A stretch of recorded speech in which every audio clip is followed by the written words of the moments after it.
Chapter 698, The Greedy Man. Chapter 698. The Greedy Man. So far, Alina was keeping an eye on anything abnormal regarding the visitors to the temple. Those late visitors from Skal, however, were the oddest bunch, which led her to ask them many questions regarding the circumstances that drove them to Winterhold.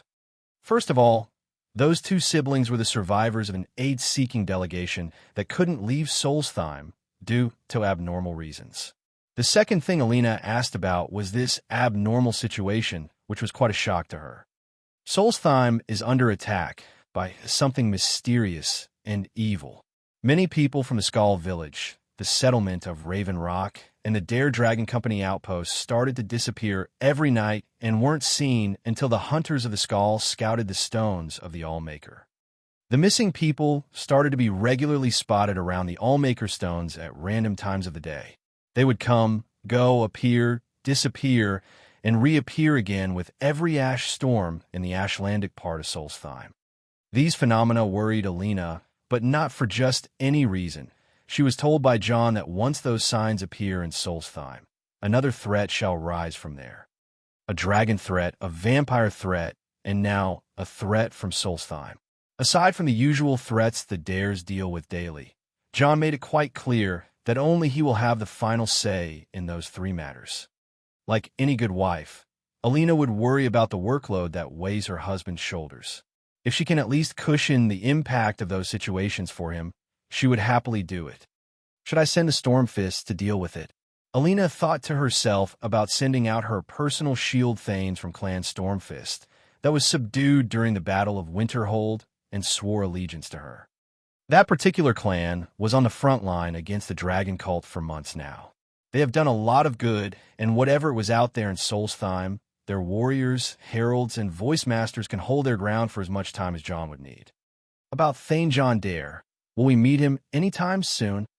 Asked Alfhild of the Skal. Alina looked at the girl who was around 5 to 6 years younger than her and smiled. My husband has left Winterhold this morning and headed down south for an important errand. I don't mean to make little of your trouble, children of the Allmaker, but give it 4 days until he gets back. Once John returns, he will see your situation through. Her answer wasn't at all what the siblings wanted to hear. With every passing minute, the danger grows tighter around their clan. It took them a week to come to the mainland, and they need another week to get back. Alina noticed the dejection on the faces of the siblings and knew that her obligation as a woman of status is to assure the weak and protect them. To uphold that, she decided to go with the plan she suggested. The Dare fleet shall move by the morning. I will summon my shield thanes and send them to Solstheim. They shall be there in 2 days. Such is the ability of the Dares. The siblings were overjoyed to hear that. Still, Alina had one thing left on her mind. Earlier as you came, you met a woman who was here with me. Alina mentioned that even with Nurina and watched the expressions of the siblings shift from the happiness, they just felt to the memory of something worrisome. It's nothing. Alfhild seemed trying to dodge the question, but as Alina looked at her brother Fongrim, he seemed to have had something at the tip of his tongue before taking it back while looking at his sister. I understand you have been brought up in a secluded place, but Alina said with her brain working rapidly to make the siblings talk. You may run into more people like the lady you just met. I just want to know if I can help you with that thing, whatever it is, until John returns. Her words were chosen carefully and clearly, with a mature smile and a reassuring sensation in her voice. She played the stick and the carrot in a single sentence by bringing up fear and offering protection from it. This made the two siblings look at each other and slowly decide to talk. It is just the Allmaker keeps the Skal safe from the greedy man. Fulgrim said. The greedy man? Alina frowned because it was a word she had heard once but was not totally familiar with. The adversary sends the greedy man to test the children of the Allmaker and to lead them astray. Alfhild said, the shamans say that the greedy man comes in many shapes and forms, sometimes a man, sometimes a woman, always bringing tribulations and hard times to the Skal. The adversary is an aspect of chaos to the Skal, worshippers of the Allmaker, the aspect of infinity and order. The way the people of Tamriel understand Anu the Everything, the universal version of the All-Maker, is greatly different from the philosophy of the Skull. To the Skull, the All-Maker, as his name suggests, is one single deity that is supreme to all other supernatural spirits like the Edra and Daedra. While their philosophy is not as clear as one would hope, this can be the only monotheistic religion on Nirn. Strap in for a philosophical theology analysis with Uncle Don. It can be said that their version of Anu, the All-Maker, is far greater than Anu itself, since it probably encompasses Padme as well. After all, Anu the Stasis isn't an All-Maker without Padme the Change. As the Skull unite the two primordial forces into one, the image that is created from their ideas becomes easier for the mind to comprehend. After all, both Anu and Padme are infinite entities, and by default, you can't have two infinite entities at the same time. If two of them exist, we need to put a barrier between them, and if infinity is subject to such a barrier, it can't be called an infinity since it would have a limit that we have just perceived. An infinite entity has no limits whatsoever. This means that it can never be defined by the limited imagination of man, can't be perceived by the narrow thinking of man, and can't be understood by the common sense of man. This is a realm far greater than simple understanding. To start off, an infinity must exist before anything and remain after everything, thus, it can't be measured with time, since time itself is a construct made from the infinity. That infinity must contain not only time, but also space. This means that everything in existence and all of the universe exists within the infinity, as both time and space exist in 4 dimensions.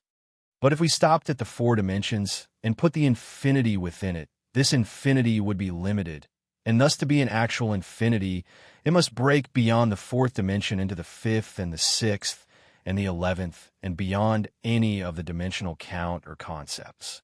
After all, dimensions are just limitations that help define the perceivable reality.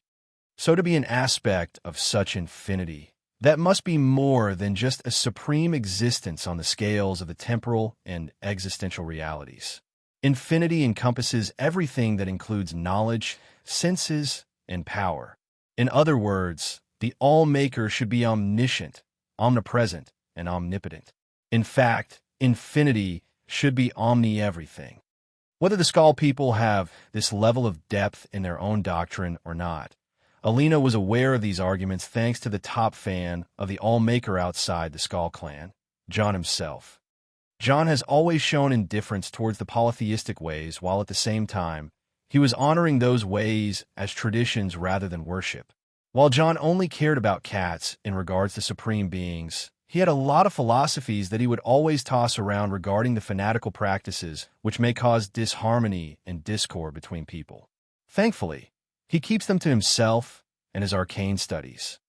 While being a child of Kine, Alina always held a great deal of reverence towards Kine and all her aspects, but Jon's words always had such sense to them in regards to everything deity-related.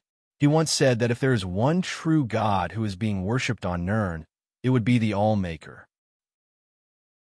Those words are the reason why Alina took the situation between the Skull siblings and Nurina very seriously and asked many questions about their understanding of the adversary and the greedy man. The adversary has always been the soul of tribulation, which tries to lead the Skull astray from their ways and takes delight in their suffering.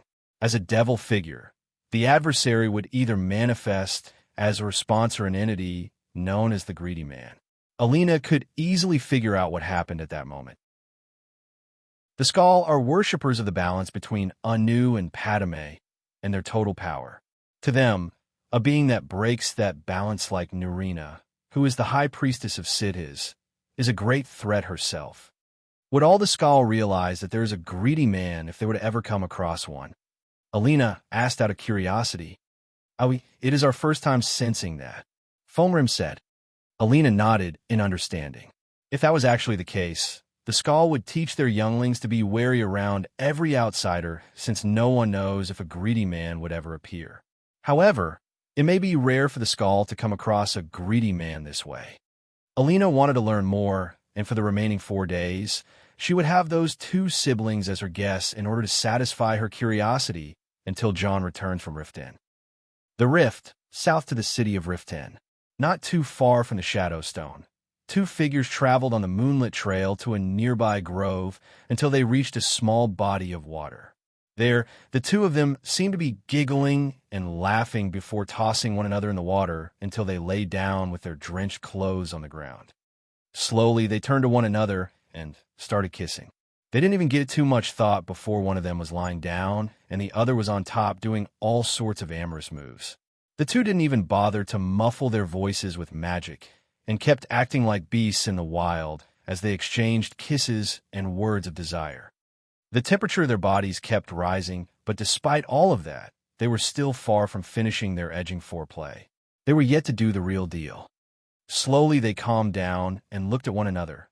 Those two, who were with each other for 6 years and a lifetime yet to come, were beyond happiness at the moment.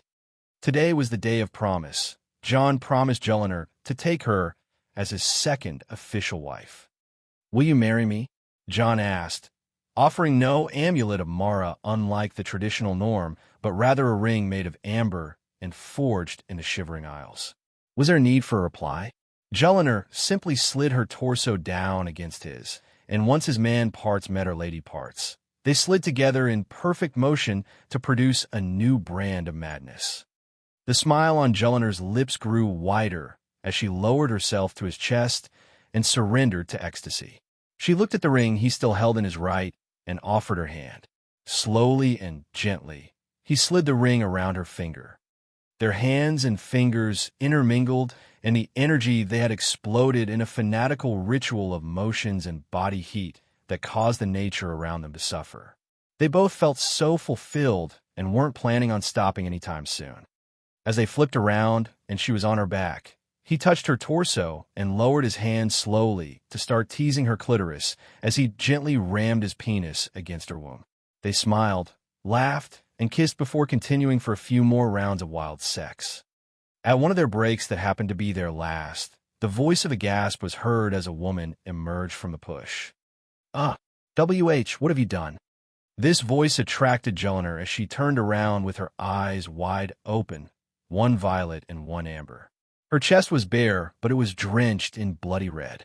This red came from her mouth and extended all the way to her chest and torso, and even covered John, who was lying down. In this moonlit sanguine sex scene, the white teeth of Jellinar shone brightly as she seemed to be struggling to turn around to the one who called her. It was nothing less than that of a vampiress crouching over her prey. The madness in her eyes was enough to send shivers into whoever met them, and just as she knew she was seen, a dagger appeared in her hand and was almost thrown at whoever spoke to her. But just as it was about to be launched, John reached out and stopped Jellinar's arm from swinging. Meanwhile, Carlia was stiff in her boots as Jellinar was staring at her like a beast. A couple of seconds later, that stare was no more, and Jellinar got away from John to dive straight into the water bond. What was that?" Carlia asked. "Sex," John replied as he pushed his upper body up, an intercourse adults perform for sexual climax and preservation of species. "I'm not fucked." Carlia held her head as she looked away from John. "And what's with the blood? What blue?" "Oh, raspberries. We like to do food play," John replied before standing up and walking, but naked into the bond to wash up with Jellinar. "Fine. Finish up and meet me at the mountain road." Carlia shook her head and turned away from John before taking her leave. Meanwhile, John and Jellinar looked at each other slyly while washing. "You sensed her, didn't you?" Jellinar asked. "And so did you, psycho." John laughed. "You still wanted to kill her, though. If she was smart enough to watch from a distance and not interrupt, I am still considering killing her," Jellinar said quite casually before pointing at her own head. "The voices don't really like her much." "She is of value," John said and walked out after washing. "Get yourself ready. Tonight, we become nightingales." Chapter 699, Nightingales. Chapter 699, Nightingales. Despite the course of the Thieves' Guild storyline, John decided to make one large interference through it by becoming a nightingale alongside Jelliner, the one whom he sent to take the mantle of the Guildmaster. The role which John was filling just now should have been that of Brynjolf, but John stole that spot by forcing himself over the situation. He wanted to be a nightingale for a very important goal, which he finally managed to get some leads on during his visit to the Clockwork City. To achieve that goal, he is now standing with Carlia and Jelliner at the Nightingales' Hall south of the city of Riften. John, Jelliner, I am glad you finally joined me to walk the path of the Nightingale Trinity, Carlia said as she greeted them outside the hall. While I hope you two refrain from showing any disrespectful behavior in the sacred shadow side of Nocturnal. Amusing, John sighed and started checking out the place as they walked in. To him, it was nothing but a ruined cave that was cut in the mountain and contained an old temple for Nocturnal. I know you two aren't interested in wasting more time and would rather go straight to look for Mercer, but his trace has long since gone cold, and the guild can no longer find him. That's why we're here. We come to seek the edge we need to beat Mercer Fry, Carlia said as she tried to make John and Jelliner interested in this matter. I know a dozen people that can flatten the ground with Mercer Fry. What would this edge of yours do that we can't do? Jelliner asked. For starters, finding him, Carlia said and walked further in. To be honestly clear with you, I wanted two senior members that are more open-minded than you two, but my money is running the whole guild now, John said. Even the Daedra are not this demanding. Carlia sighed. Always glad to be of help. John laughed. For your initiation, you shall witness a miracle from Lady Nocturnal, Carlia said as the three arrived at a part of the temple where 3 pedestals stood. Each of the pedestals had a carving on it with the symbol of a bird surrounding a desk over its head with its circularly spread wings. I've always heard stories about the nightingales. Never thought it would be real, though. Jelliner spoke as she looked at the old place with little to no excitement. The assumption that the nightingales were just a myth was seeded within the guild on purpose. It helped avert attention from our true nature, Carlia said. If the other thieves were to hear that, Jelliner looked at her with a menacing stare. We are no cult nor priests. This is merely a business transaction, just as any, except that we're dealing with the Daedra patron of thieves. So, think of it as making deals with the scariest gang leader that happens to be a Daedra goddess to operate with her blessings, Carlia explained. John and Jelliner looked at each other and seemed in prior agreement on what to do. Just as they were invited, each of them stood against one pedestal and placed a hand on top of it. Right then and there, the shadows cast by the pedestals and their surroundings started to flicker, absorb light intensely, and be animated. Slowly and at a steady pace, the shadows rose up and surrounded the hand placed on those pedestals before slowly flowing through the arm and to the rest of the body. As the 3 were enveloped with shadow, it took a few seconds for the shadow to take form and completely settle on their bodies in the shape of a set of armor. A pitch black, leathery, ornate, and beautiful set of armor with plates and straps covering every part of the body. This armor suit was made of a full body suit, gauntlets, boots, and a mass hood that barely shows the 2 eyes of the wearer as fully black eyes with no defining colors. Moreover, John had been given a sword in his right hand, and Jelliner was given 2 daggers. Beautiful. Jelliner expressed her admiration for the armor piece, but she wasn't looking at her own, but rather John's, and specifically at his bottom. Stop it, John said jokingly. I'll blush. I take this situation more seriously, but the armor is indeed beautiful. It is one of the perks given to us by Nocturnal. Carlia interrupted the moment and urged the 2 to follow her.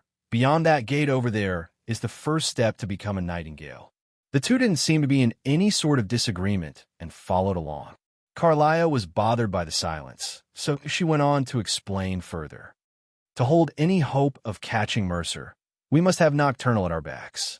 If she's to accept you as one of her own, an arrangement must be struck. And the terms of arrangement? Jelliner asked.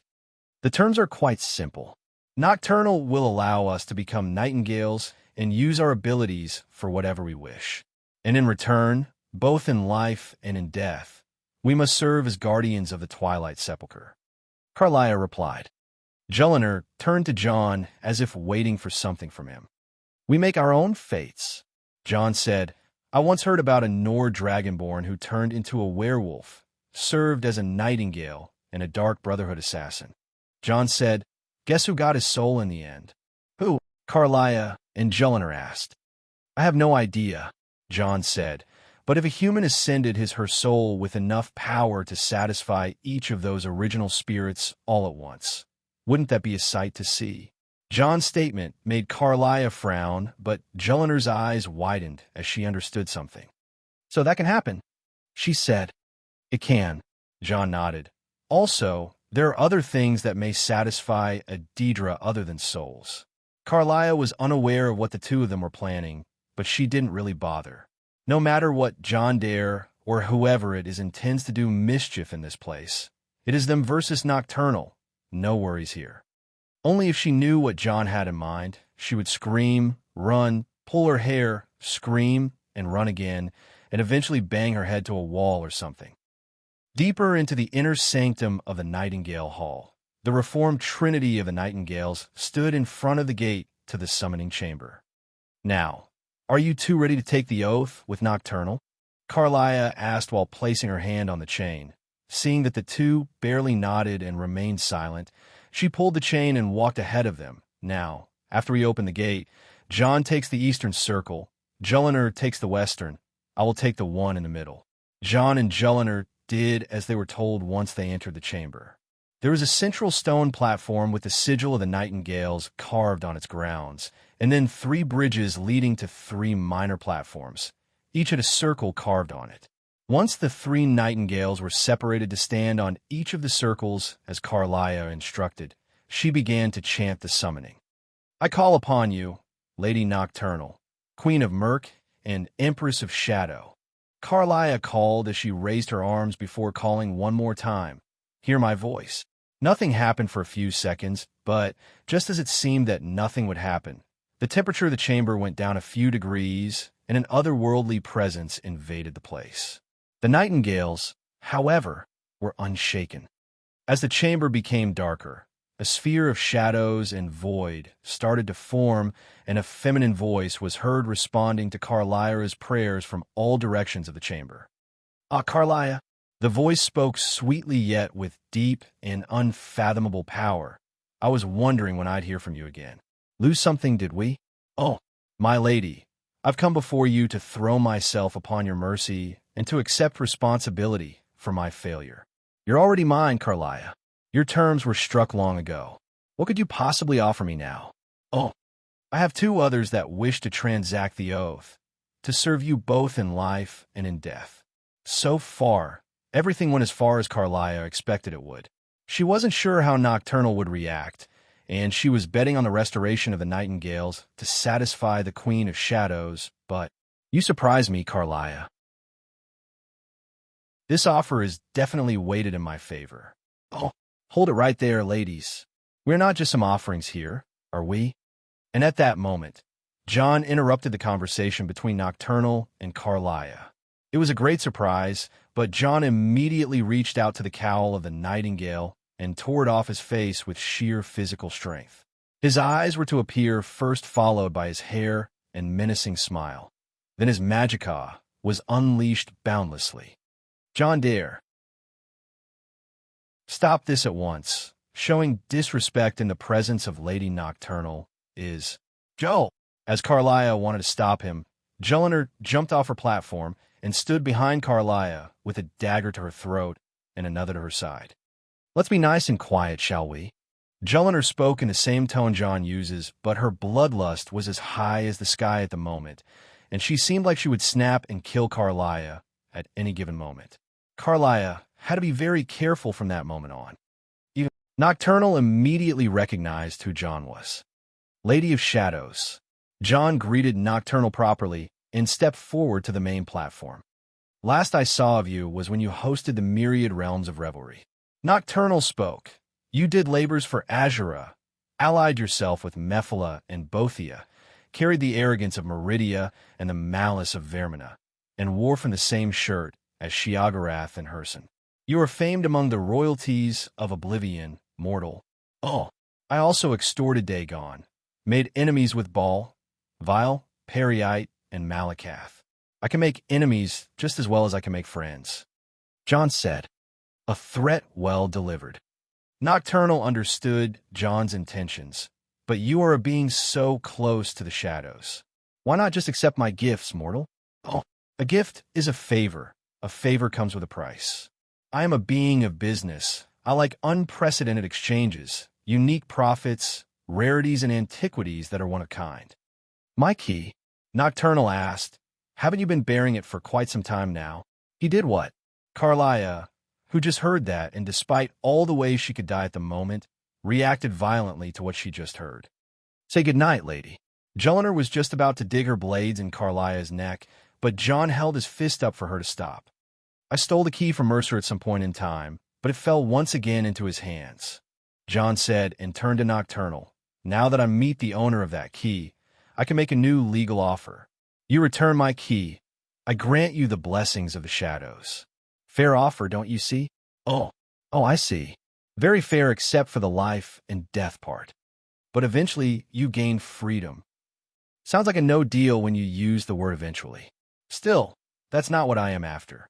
I know you want your key back so that you can keep your authority flowing in the mortal world, but you know very well that it eventually will be stolen again. So, where can this lead us? Nocturnal's key, the skeleton key, was an artifact that was famed for its multiple owners. It is hard to keep the key in place, since it had a very elusive nature, and John wasn't really keen on keeping it. He only wanted it for some time, and he would get it back once again. Still, let me present you with a counteroffer, something of different value and immense usefulness for your needs, mortal. Oh, you have something I want? I care nothing about what you want, but I know what you need. I shall grant you no blessings or such a thing. I will give you a key, a different key, a key from a set of keys that shall satisfy your needs. Something, if you are smart enough, you shall use to a potential higher than that of the skeleton key. A key. John narrowed his eyes, and for the first time, he was puzzled. There were no other key artifacts in the lore he knew by heart. Only the skeleton key was the apex of all keys that can lock and unlock all physical and metaphysical barriers. But for there to be another key, is it a spare skeleton key? John asked. It is a key for a mortal to wield. You shall know when the time comes. Return my key and get yourself a different key, one that you will definitely be thankful for. Simple as it is. Oh, John wasn't really pleased with what he got, but he can't put pressure on Nocturnal with his power alone.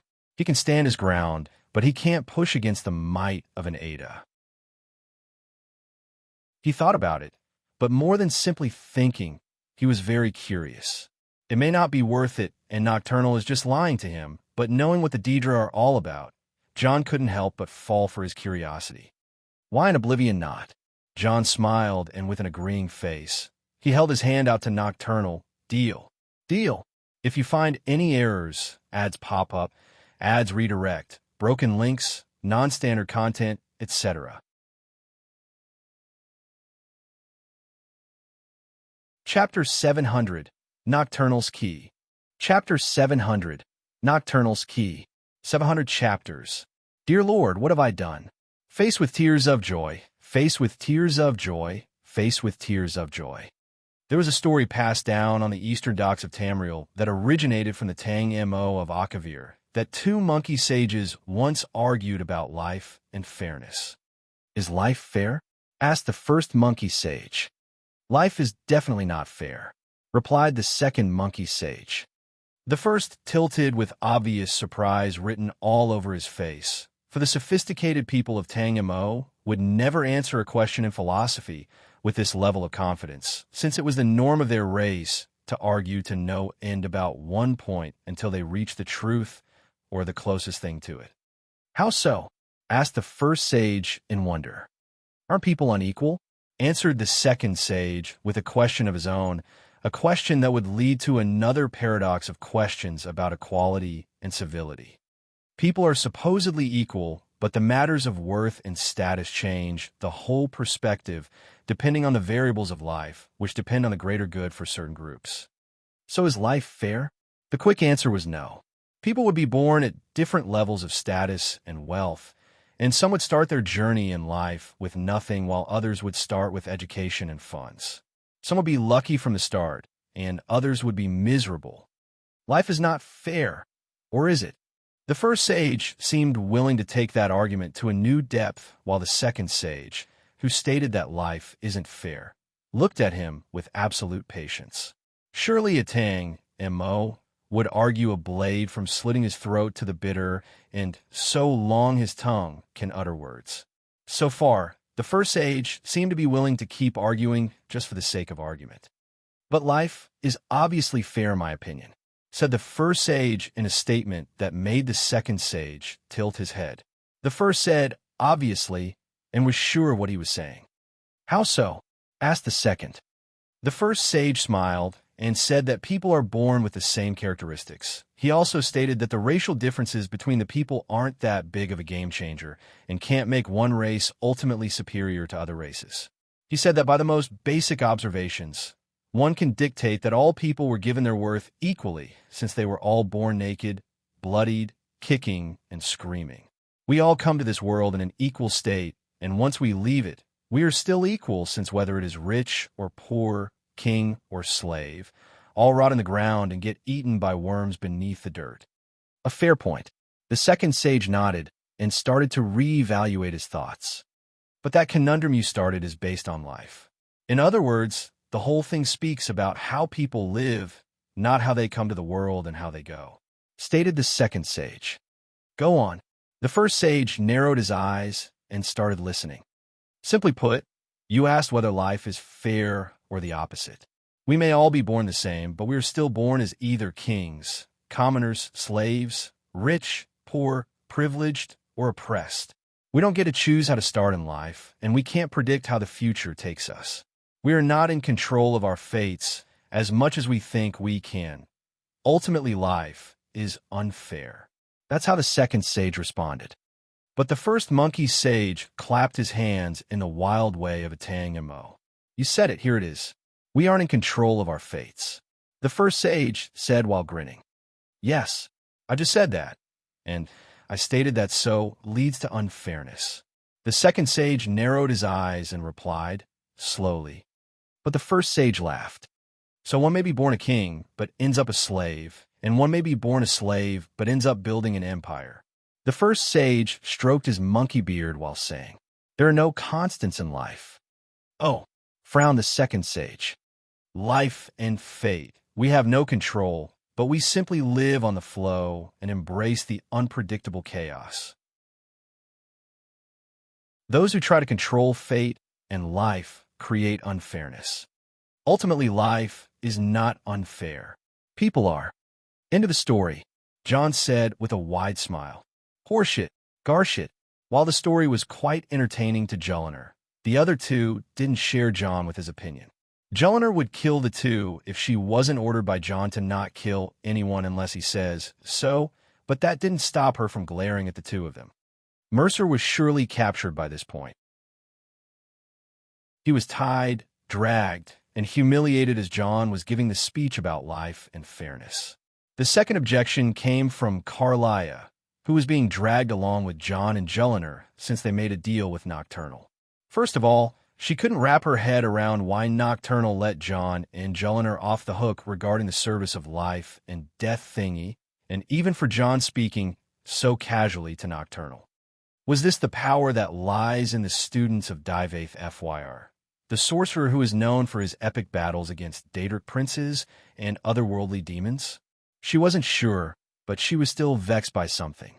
Just a few minutes ago, John was tipped off by Nocturnal on Messenger's location, and he teleported right on top of Mercer's head. From the very start, Mercer had no way of fighting back despite his prowess as the holder of the skeleton key, and eventually got his head on the ground with John's foot pressing it down. Meanwhile, Julliner and Carlia took care of Mercer's brainwashed subordinates, whom he manipulated by the skeleton key. John may have not thought about this before, but it was actually a brilliant idea to convert some people and influence their wills by opening their minds to new opinions and possibilities. That's how Mercer got his hand on a small force of weak-willed bandits, which Jelliner was happy to slaughter. And in the end, I have it back in my hand, John said as he held the skeleton key and let it hover above his palm. Back.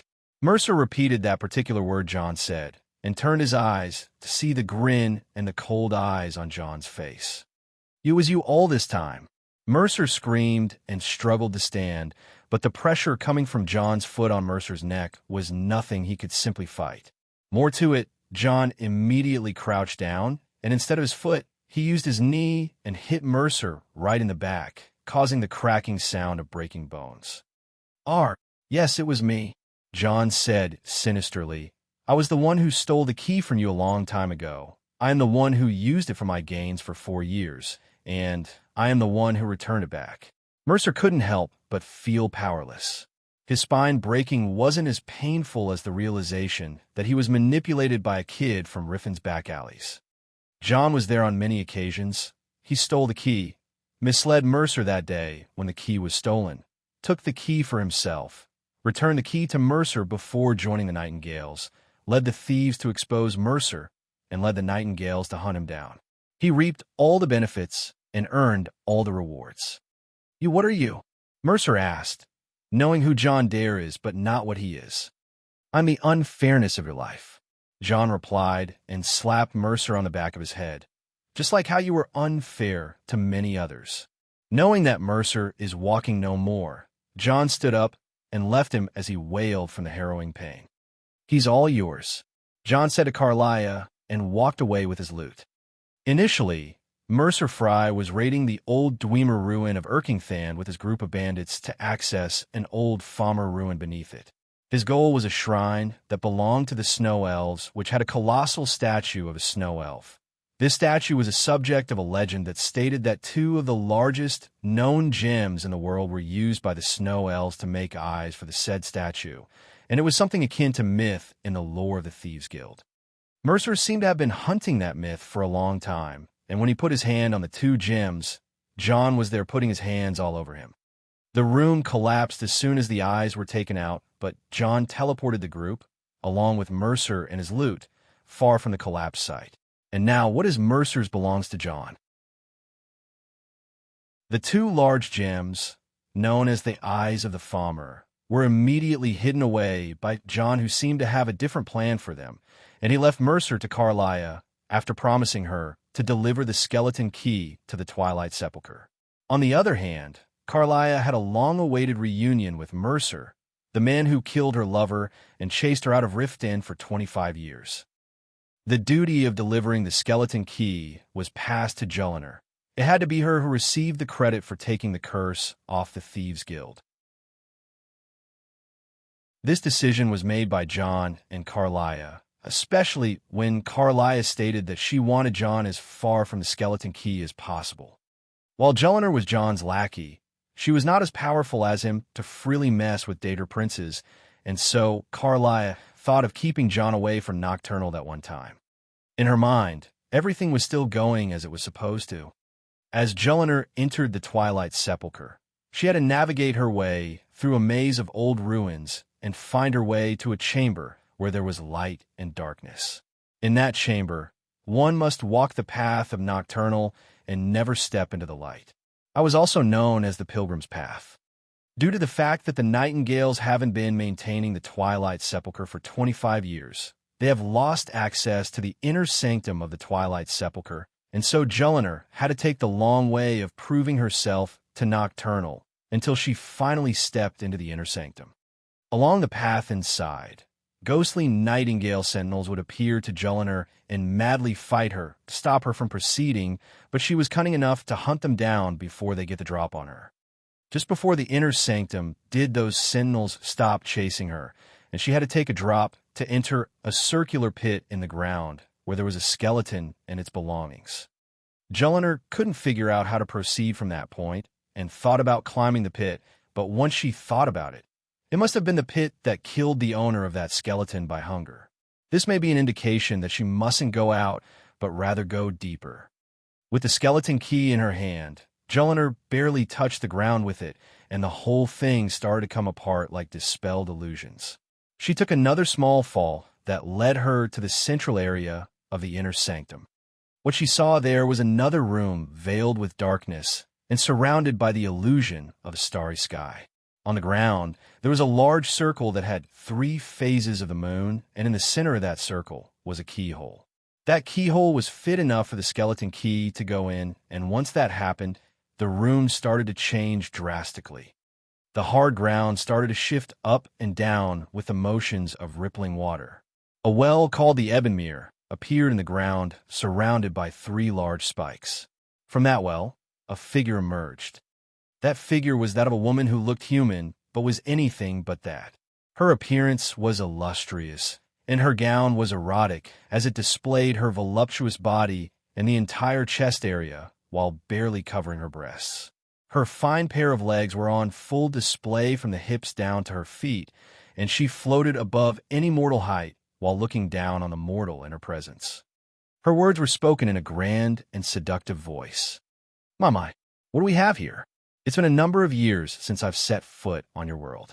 Or perhaps it's been moments. One tends to lose track." Oh, being in the presence of a Daedric prince, Jelliner was quite shaken, but that wasn't her first time. She knew that she can only lower her head and wait. So, once again the key has been stolen and a champion returns it to the sepulchre. Now that Ebonmere has been restored, you stand before me awaiting your accolades. A pat on your head, a kiss on your cheek. Oh, the shadows seem to be awakening around Jelliner, who is still unshaken. The attitude that piqued Nocturnal's interest, but as a Daedric prince, she was still immersed in her own arrogance. What you fail to realize is your actions were expected and represent nothing more than the fulfillment of the agreement. Don't mistake my tone for displeasure. After all, you've performed your duties to the letter. But we both know this has little to do with honor and oaths and loyalty. It's about the reward, the prize. Oh. Nocturnal extended her hand in a motion to invite Jelliner ahead. Fear not. You'll have your trinkets, your desire for power, your hunger for wealth. I bid you to drink deeply from the Ebonmere, mortal, for this is where the blessing of Nocturnal is born. Oh. But just as Jelliner was about to play along, a voice vibrated across the room. The deal has been struck, Nocturnal. I hope you are pleased with our performance. As this voice echoed, the sound of footsteps started to dissipate the illusions cast around the Ebonmere as John walked into the room. Carlia was there following him, and she kept muttering how disrespecting Nocturnal would be the end of him. Still, John walked and stood around the Ebonmere with Jelliner and Carlia, while carrying the 2 eyes of the Falmer on his arms like how someone would carry 2 babies. John Dare, the man who walks the path of fate like a jester walking a tightrope. Nocturnal finally moved her attention from Jelliner and stared at John. A jester may never expect that his tightrope can be tied into a noose one day. A jester? A tightrope? A noose. While Carlia and Jelliner weren't as proficient in speechcraft as John is, they could tell a threat is a threat when they hear one. A threat thrown at John by a Daedric prince. That's why I came, Nocturnal. John replied. I knew the powers of your skeleton key and how it can be applied. The applications of the one and the none are some things that have fascinated me ever since I held it. Well, I don't want to make enemies. I came bearing gifts, offerings. John said so with a cunning face, but Nocturnal didn't reply. Carlia, on the other hand, laughed at John. You think Lady Nocturnal would be won over by riches? John Dare, you are indeed a fool. You have to offer what she desires most, but reject the material. For her greatest want is that which cannot be seen, felt, or carried. Carlia said. John's smile only grew wider, and he spoke the answer to that conundrum. Darkness, he said. Darkness cannot be seen, felt, or carried. He knew the answer rather well, and the eyes of the Falmer were obviously not darkness. Still, they were good mediums, and a medium is used to deal with something that was hard to be seen, felt, or carried. The mystic tattoos around John's body were activated, and the chaos infection invaded the eyes of the Falmer. It was darker, stronger, and deeper than anything that ever existed in this world. It was something beyond that of darkness. John couldn't maintain the chaos infection outside his body for long, and in a couple of seconds, it returned back to his body. Carlia was silent, not because she was shocked or anything, since this type of magic seemed like the usual shadow magic, but because of the face Nocturnal was making. A Daedric prince, always calm and collected, was shocked and in awe right in front of three mortals. What was that? The Daedric prince even asked a question, as if there was something that she hadn't heard about ever before. "My big manly balls," John said, while juggling the eyes of the farmer from hand to hand. There was no need for words after that. Nocturnal simply waved her hand, and two dark crows appeared above Juliner and Carlia. "The Queen of Shadows shall grant you your reward after hearing out the mortal." As the two crows the same line, the crows immediately snatched Juliner and Carlia before teleporting them outside the room. "I promised you a key for your trouble if your actions were worth it." Nocturnal spoke, but as she did so, the space around her seemed to be distorting, and she walked out of the radius of the Ebonmere well. She was there right in front of John, walking towards him the same way mortals walk towards each other. She even took a look at him up and down, and even circled around him. So, that darkness you had, the chaos, you mean? I'd like to have some." "Well, the thing is, it's in my body. I can't get it out of me easily since it lives inside, but I can give you some." "Great. You just have to find a way to capture it once I get it out." Nocturnal thought for a while before her eyes got fixed on a certain thing. "I believe we have a way." John followed the direction of her eyes, and his smile slowly grew wider. A long while later, John walked out of the chamber of the Ebonmere with his upper half exposed. Out there, he ran into Carlia and Juliner, who were standing there waiting. Seeing John fixing his pants, the two ladies looked at him with different expressions, yet the same level of shock. With utter disbelief, Carlia pointed at John. He did, but Juliner had her eyes wide open as well as she pointed out. "Ladies." John walked past the two of them while still fixing the bulge in his pants.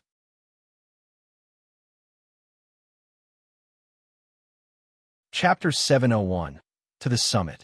Chapter 701. To the summit for all that it's worth. The skeleton key was a troublesome artifact even when it was in John's hands. It may have not caused too much trouble for him, but it was always demanding to be used and sending out too many whispers. Even if John would ever try to lock it in a containment chest, it would never work since the key can never be locked away. Still, John grew attached to the key and actually missed it when it wasn't in his position. However, he knew that this feeling is the key messing with his mind. So when he was offered an alternative key, John accepted despite being hesitant. Still, Nocturnal said that it is a key that will benefit John more than the skeleton key would, the statement which made John wonder about its nature. So when John and Nocturnal were done with their exchange, John went out to check his reward. It was a normal-sized key, and it was made of gold. Additionally, its design was that of a dragon standing on top of the key shaft with its tail holding around the shaft until the scales of the dragon tail formed the teeth of the key, while its wings forming the bow of the key. While the key was beautiful enough on its own accord to be considered a marvelous work of art, there was a strange arcane pearl-like bead of dark energy resting in the hole of the key's bow without being physically attached to the body of the key. John gathered a small bit of his magicka and used it by his consciousness alongside the help of the augure's system to explore the inside of the dark pearl-like bead. Still, his result was error. Insufficient energy. John opened his eyes and looked at the key left and right before trying to analyze it with more magicka this time. The result was error. Insufficient energy. Nocturnal, you gave me a defective product. Hardly. The voice of the system changed and a dark shade appeared over John's shoulder. Shadow, I was wondering when you'd show up. John's eye turned and spotted the dark, incomplete figure of a man. It has been a while. I see you have acquired a relic of the shadows. Shadow said. It's Nocturnal who gave this to me. John said. Any idea what it is? It's a key. Shadow said. No shit. John retorted. A key opens something, you moron. Shadow retorted back. If it is a key that has this much shadow energy to the point where I can make myself an incomplete figure around it, it definitely has a tremendous amount of power. Shadow energy? John frowned before searching his head thoroughly. He wasn't an expert regarding shadow magic, but once he put shadow and key together, a word came ringing in his head. A shadow key. Without putting a space between the two words, something terrifying popped up in John's head. The shadow keys and the shadow gates of the shadow magic, and obviously the name Uzra Nightwielder, the original shadow mage. What's too important to miss in this whole thing is the fact that one of the Elder Scrolls franchise games was called Shadow Key, which refers to the might of the key that John now possesses. What shadow keys mainly do is that they open shadow gates. From this point onward, the possibilities are limitless and unervingly both unpredictable and uncontrollable. A shadow gate may lead someone to a designated place or a designated time even. Still, whoever uses the key has no control over the process unless they really know what they are doing, and these keys were at least tested and proved not to be leading towards certain doom. The whole process in itself is the very definition of shady. But according to the Tomes of Shadows, the shadow keys should have different functions that aren't any less of a danger than their original function. But John has an expert in this field with him all the time. Nefertiti, John called his kitty cat and handed her the key. You can take it. She stared silently at the key and started hitting it with her paws a few times before deciding to ignore it. Is it not to your liking? He asked. It's average, she said. She says it is average. John turned to Shadow. I bet she sees a lot of shadowy things where she stays all the time. It's not of interest to her as it is to you. I see. However, there's always a however. Unlike you who are not adept at the shadows, your cat can make full use of that key. As I always say, cats are pretty damn awesome, John said while puffing out his chest with pride. I'm more of a fox guy myself, and I know a couple of guys who would argue for snakes and hawks. Fucking furries, scalies, and birdies. We need to rid the world of you. Look who's talking. As Shadow lashed out at John, the latter scoffed him off with the back of his hand. Now that he knows that Nefertiti can use the shadow key, John immediately started convincing her to have this not interesting item, which she eventually accepted by twisting her tail around it and carrying it around from its bow. Darn, you're cute. John reached out to pat her head, and she seemed welcoming at first, but immediately twisted her body and dissipated into the shadow of his hand. Looking around, John could no longer see Shadow, and apart from his own thoughts, two sets of voices were drawing closer. I can't believe it can't be. I must be dreaming. Hey, John, are we going to pretend that what just happened never happened? The first was Carlia, who was suffering from the reality she just witnessed, and the second was Julliner, who seemed to be grinning widely. What are you talking about? John asked while looking at the two ladies who were acting rather weird. You slept with a Daedric prince. Carlia screamed at her wit's end. It was nothing special. Really? John waved at her with the back of his hand. Really? Julliner asked. I thought it was going to be an incredible experience for you. It was not. I prefer my women. Ooh. Julliner climbed John's body with a small hop, and the two of them started kissing like crazy. For real? You'd act like that after what he just did? Carlia was disgusted by her two nightingale companions. Fuck off. Julliner turned away while John was kissing her neck and flipped the bird at Carlia's face while the two found an empty room and closed it behind them. They actually got a room. While Carlia was baffled, she couldn't afford to waste time looking after the two psychos. For her, the reward of finishing off Mercer was to finally meet someone she dearly missed for 25 years. Right at the end of the tunnel, she could see the specter of that man, standing there with a content smile. He may have left this world, but now he is in peace knowing that despite being flawed, smelly, and a little bit outdated, the Thieves' Guild is finally going to get back on its feet, and its dark days are over. Despite his busy schedule, John found a way for himself to get a little bit of free time to make sure that his affairs are in order. The company's business, the war with the dragons and their cult, the political dilemmas of Skyrim, the situation with Skyrim's major guilds, the war of the Dawnguard and the vampires, and finally the threat from Solstheim. Once John got news from Alina that 2 children of the Skull have come seeking his help with the eldritch evil that was consuming their land, and that his outpost on Solstheim was attacked, he sent back a reply that he will be there after he is done resolving his last minor issues. Still, that wasn't the only piece of news John got. His agents were flocking him to the town of Ivarstead, where he was waiting alone for a couple of days. First, he got news from Jelinar, who returned to Rift Inn in order to sort out the situation with the Thieves' Guild as the new de facto leader of the underground operations. With Mercer's head being shown to them, it was only understandable for those who once belonged to Mercer's faction to fall in line or disappear from a guild. Still, the guild's grasp over Rift Inn started to return, and soon to the rest of Skyrim. Second, John got news from Wulfr. He was posted in Whiterun for most of his time and had managed to get a new order in the inner circle of the Companions as the new Harbinger after the death of Codlac Whitemane. Wulfr started to eradicate the opinion which stated that to be a member of the Circle, one has to be a werewolf. While most of the Circle members were against it, Codlac's last will shifted the opinions of many Companions. The only one who stated a different voice was Ela, who was embracing her wolf side more than her human side. Third, John got news from Serana. Even he had to admit that the way Serana handles business within the Dark Brotherhood was sketchy, but as speaker for the listener, she had to show minimal effort in handling business.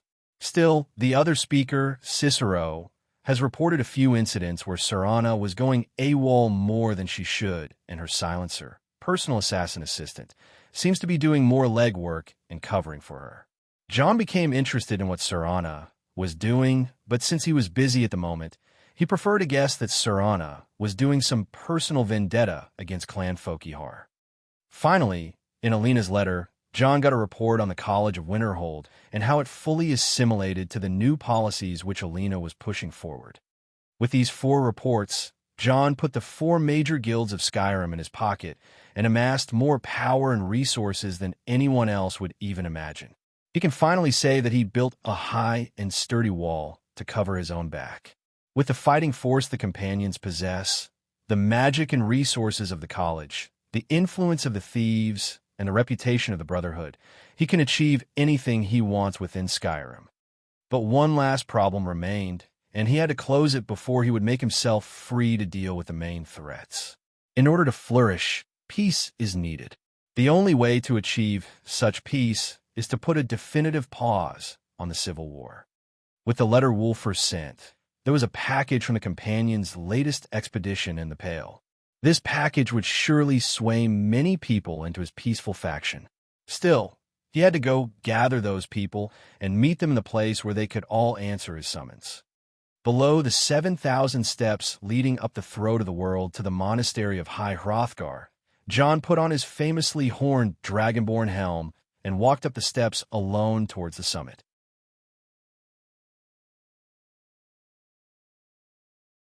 Chapter 702, Season Unending. Chapter 702, Season Unending to the Jarls of the Holds of Skyrim, to the representatives of the Imperial authorities in Skyrim, and to all the figures who are named on these missives, from the monastery of High Hrothgar. Sky above, voice within. At the behest of the Dragon of the North, Ismir, the Dragonborn, we invite ye to the summit of the snow throat beyond the 7,000 steps, where Kinnereth blew her blessed breath into Nirn. Answer our call for the sake of Skyrim's peace and the sacred blood of the innocents, Nords and non-Nords alike. Speaking for the Greybeards, Master Arngeir. That message found its way to the hands of all figures of authority in Skyrim. An official summon from the Greybeards, not carried by a common courier, but rather by the Dragonborn himself. He, who roamed all Skyrim in a single night and visited every court with a missive in his hand, was declaring himself the Dragonborn and walking out as fast as he walked in. From the Imperial authority of Skyrim in Castle Dour, to the Blue Palace of Solitude, to Understone Keep in Markarth, to Dragon's Reach in Whiterun, to the Palace of Kings in Windhelm, and to Mistvale Keep in Rift 10. Even to the Dare Dragon Company in Winterhold, to the Jarls of the minor holds of Falkreath, the Pale, and Jalmarch, as well as their Imperial and Stormcloak competitors. Unlike the game, this meeting was to be on a much broader scale. Its plotters seemed to be planning for much more than just calling for a truce between the warring holds. Moreover, the signatures of the Dragonborn and the Greybeards that called out for this meeting were too grand to simply ignore. As the news from Castle Dower and the Palace of Kings stated that both General Tullius and Jarl Ulfric Stormcloak have agreed to attend, all the competing Jarls and the minor lords found themselves forming envoys and personal alliances in order to gain something in this coming grand event. How will they benefit? How will they prevent their rivals from benefiting? And how will they cause losses to their rivals? One can't simply walk into High Hrothgar without too much preparation, since there is no such thing as too much preparation. But as the politicians were playing their games and preparing their ploys, others were simply packing for the infamous 7,000-step journey. One can't win anything if one can't make it to High Hrothgar to begin with. On the grand meeting day, when the spring of year 4 E202 was at its highest, the lords of Skyrim started to climb the 7,000 steps with their thanes and healers who could aid them on this pilgrimage. The road was dangerous, as the snow was slowly melting on some of the steps, but after the first 1,000 steps, the frigid winter atmosphere, which many were glad to part with at the last first seed, March, returned with a strong, bone-chilling mountain wind. But that wasn't the end of it. Oblivion. That wasn't even the start just yet. As the envoys were climbing the mountain, it was a custom not to pursue any animosities, especially prior to peace talks, and the customs were held highly by the nobles of Skyrim. That, however, didn't mean they couldn't start making some last-minute alliances and exchanges to hold more legitimacy while negotiating. That was the case until all had arrived at the front gates of High Hrothgar. The first to arrive were the Jarls of Falkreath, the Rift, and Whiterun, as the closest of the bunch. Lela, Lawgiver of Rift 10, was a Stormcloak supporter compared to the other two, and since the fall of Maven Blackbriar, most of the Imperial influence in her hold disappeared, and so she joined the former Jarl of Falkreath, Dingear of Stun, to stare menacingly at Jarl Balgruuf of Whiterun and Jarl Sigurd of Falkreath. Jarl Balgruuf managed to distance himself from Jarl Sigurd of Falkreath, who kept yapping endlessly like a brat about how he will dominate this peace talk and ensure that the bad seeds shall be uprooted from the belly of Skyrim. Jarl Balgruuf joined the moderate Jarl Igrod of Morthal and Jarl Igmund of Markarth. All of those VIPs weren't allowed in High Hrothgar yet, and had to construct 2 bonfires in 2 separate areas to display the opposing Imperial and Stormcloak camps. Jarl Career of Winterhold arrived later and was accompanied by the chief executive officer of the Dare Company, John Dare. John was rather silent and didn't greet anyone as he sped forward towards the monastery of High Hrothgar and placed a bag of supplies at the offering chest in front of it.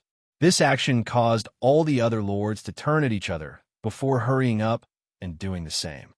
After that, Jarl Skald of the Pale and Lady Brina Marilis showed up, and they seemed to have argued their way up the mountain as the two were already heated up and looking for blood. After them came Vigner Greymane, leading Thongvar Silverblood, and Sorley the Builder to join the Stormcloak camp brazenly. Once that was that, Jarl Ulfric Stormcloak of Eastmarch showed up with his commander-in-chief, Galmar Stonefist, and stood tall in front of his rebel compatriots giving them a heated speech. Not long after him, General Tullius and Jarl Breiling of Hafingar appeared. With the presence of Ulfric Stormcloak and General Tullius, the bickering mostly died down, but many eyes were now focused on John Dare, for some reason. As a thane in various holds on the 2 sides of the Civil War, it's high time he showed some allegiance and stood at some camp, but as always, John founded his own bonfire on a lone stone slab near a snowbarrow bush, where he kept picking the berries and tossing them up to catch them with his mouth. But that didn't last long, as Legate Rika, who had accompanied General Tullius, spotted a familiar face coming up the road as a Breton woman and an elderly Nordman made an appearance and joined John's neutral camp. Delphine? Delphine of Daggerfall? From the Blades? As Legate Rika exclaimed at the sight of Delphine, the latter went ahead and nodded her way before walking up to Ulfric's Stormcloak and thanking him for a personal favor. The situation got a ton more interesting now that it went public that the old members of the Order of the Blades stood around John Dare. It wasn't a secret that his own father, Jonrad Firemane, was a member of the Blade and one of the most wanted ex-Blades at that, but Jonrad never involved himself in public life that much. With John being a taboo child and Hilda being the mother, the family was practically the most wanted family on the continent up until John rose to power. Anyhow, the presence of those two ex-Blades made many wonder what John would do at this point. He broke too many imperial laws to even care at this point, but he only got away thanks to his connections and his ungodly lawyer skills. Harboring ex-Blade fugitives, however, goes directly against imperial laws. It is no wonder that at this point, even Ulfric Stormcloak was interested in how John would lawyer his way out of this when the Imperials pressure him with his Blade friends. Not that John would be bothered, but it would be nice to witness his shenanigans once again. Yet despite the fact that most of the attendees were already present, the gates of High Hrothgar remained shut. This was due to the fact that the Greybeards have stated that their doors shall open on full sunrise, and by that exact time, and not a second later, the twin gates of the monastery were open wide. The Jarls and the Lords of Skyrim were now invited in. Their escort and servants were to remain outside, and only those with political importance were to come in. Ulfric and his commander Galmar, Tullius and his deputy Rika, the Jarls and their opposers, the powerful thanes such as John Dare and Thombre Silverblood.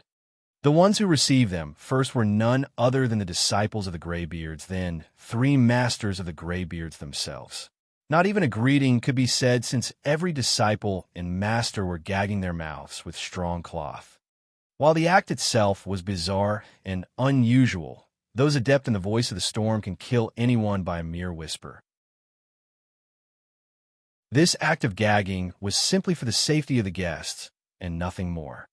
Ulfric Stormcloak was supposedly the individual most familiar with the place, and as he walked in, he kept touching the cold and dark stone walls with real nostalgia and a look of sadness on his face. It only lasted a moment, though, and before anyone would capture it, he returned to his cool arrogance and usual demeanor. Just as the welcome of the Greybeards was extended with their silence, the mysterious air was dropped with the voice of a man speaking. "Welcome to High Hrothgar." A voice was heard, yet with its elderly tone, a vigor that can only be heard from youth was heard. By far, this was the healthiest voice anyone can ever imagine hearing. Those who master the voice have this trait clear, especially in the case of John Dare and Ulfric Stormcloak, but the owner of that voice was way more adept than the two of them combined. One can't reach this level of skill unless one offers a lifetime of dedication just for the cause. "Master," just as Ulfric Stormcloak was about to greet that man, he was instantly interrupted. "This way, please." Master Arngeir spoke while offering way towards the chamber that was prepared for the conference. This interruption caused Ulfric to pause in his place bitterly and lag a little bit for General Tullius to walk past him first along with his allies before Ulfric remained where he was standing and staring at Master Arngeir. "My lord," Vigner Greymane spoke from behind Ulfric, but the latter dismissed him with a wave of his hand. "We go in," Ulfric said, and followed not long after General Tullius and the Imperial faction. After Ulfric came John Dare, who walked in alone without bothering or being bothered with a Greybeard, as they simply welcomed all. Still, it was high time for some uninvited and unwelcome guests. At first, it was the 2 ex-Blades who followed John here, Delphine and Esbern. Master Arngeir seemed to be unaware of their identity at first, but as soon as he saw the swords on their hips, an expression of unease appeared on his face. "So, Arngeir, is it? You know why we're here. Are you going to let us in or not?" Delphine initiated the conversation with obvious hostility. "You were not invited here." Master Arngeir replied with impatience and an equal amount of hostility. "You are not welcome. We have as much right to be at this council as all of you. More, actually, since we were the ones that put the Dragonborn on this path." Delphine retorted with a higher tone. "Were you?" Master Arngeir replied with obvious scorn. The hubris of the blades truly knows no bounds. Yet with the growing tension between Master Arngeir and Delphine, someone had to avert the tension away. Delphine, we're not here to rehearse old grudges. The matter at hand is urgent. Esbern spoke before turning to Master Arngeir. Alduin must be stopped. You wouldn't have called this council if you didn't agree. We know a great deal about the situation and the threat that Alduin poses to us all. You need us here if you want this council to succeed. Master Arngeir seemed upset for a little while, but it only took a little while, and he sighed heavily. Very well, you may enter. Delphine and Esbern looked at one another before looking back at Master Arngeir and nodding towards him. However, just as they turned to walk in, they found that John Dare was looking at them, and he wasn't pleased at all. The relationship between the two ex-blades and John wasn't very pleasant, and they were aware of his identity, but still held them under his thumb and controlled them to no end. While they joined the group of people who were still standing in anticipation around the conference table, the atmosphere started to grow stale because none of the Greybeards had joined them yet. Moreover, they all expected the Dragonborn to be inside waiting for them, but he hasn't arrived yet. Out in the main hall of the monastery, the disciples all stood on standby for the masters to give them a signal, but the masters were still waiting patiently, as if they were just listening. While listening, the masters showed a hint of anticipation, and so the disciples closest to the gates opened them one more time. A figure walked in, unlike the familiar figure of the Dragonborn. This figure was lean and feminine. An elf, an altmare to be exact, one that is wearing the robes of the Thalmor. And you are? Master Arngeir asked.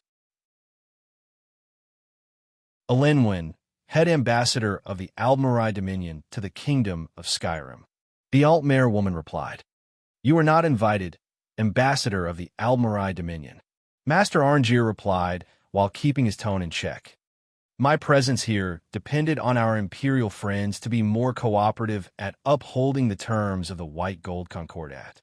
They ran off without informing the embassy, and, as a legal witness to the Empire's external affairs with Skyrim, I must attend all the official meetings held by General Tullius of the... You elves talk too much. But just as Elenwen was rambling in her haughty elven dialect, a strong and deep voice spoke from behind her. She turned so fast with her heart almost jumping from her chest for her vision to be filled with the sight of a huge human. He was hooded and cloaked, with the light coming from the outside being blocked by him. Elenwen wondered how this large brute managed to sneak on her. Moreover, he was armored to the boot and armed to the teeth with all sorts of swords, spears, bows, and staves dangling from his outfit. What stood out, aside from the unique weapons he was carrying, was his dark ebony armor with the red Imperial Dragon insignia, as well as his Nordic horned helm of dragon bones. Master Arngeir, let's allow her in. The man spoke. Elenwen looked carefully between the elderly Greybeard and the Nord warrior, trying to estimate her situation, but before her wild thoughts would even get the chance to calm down, Master Arngeir spoke. You clearly know what you are doing, Dragonborn. Master Arngeir spoke and looked at Elenwen, and I believe you can show yourself in. Now, I would like to have our gates shut before we have any more uninvited guests barging in. The gates of High Hrothgar were closed, and the meeting's quorum was in order. In the conference chamber, there was a long table with 4 main directional seats that seemed to be essential to the place and symbolic to the 4 masters of the Greybeards, and between them, there were 8 extra seats that seemed to have been added very recently. Every main seat was surrounded by 2 extra seats for a total of 12 seats. Each of the main seats corresponded to one of the cardinal directions, but still, 12 of them were too few to allow all the attendants to sit. This means that some of those self-important figures will keep standing in the backlands. This was the first test. Who is more important than who? While the Imperial side had its priorities in order, the Stormcloak side was a bit awkward. Ulfric always claimed to be fighting for Skyrim, and once the fight is over, he'll step down when a new king is elected. He doesn't consider himself High King publicly, but sure as oblivion, he does in his actions and speeches. As Master Arngeir walked in with the Dragonborn after Ambassador Elenwen, The tension was sky high, and somehow the seating was surely going to be a problem. Still, the host would have one main seat at the very least. That was the northern seat where Master Arngeir stood. As the Imperial and the Stormcloak sides were already at opposite ends, it was natural for them to take the eastern and western seats. Eastern for the Stormcloaks and western for the Imperials. As for the southern seat, the Dragonborn claimed it before anyone else would step in. Many seemed disagreeable with the actions of the Dragonborn.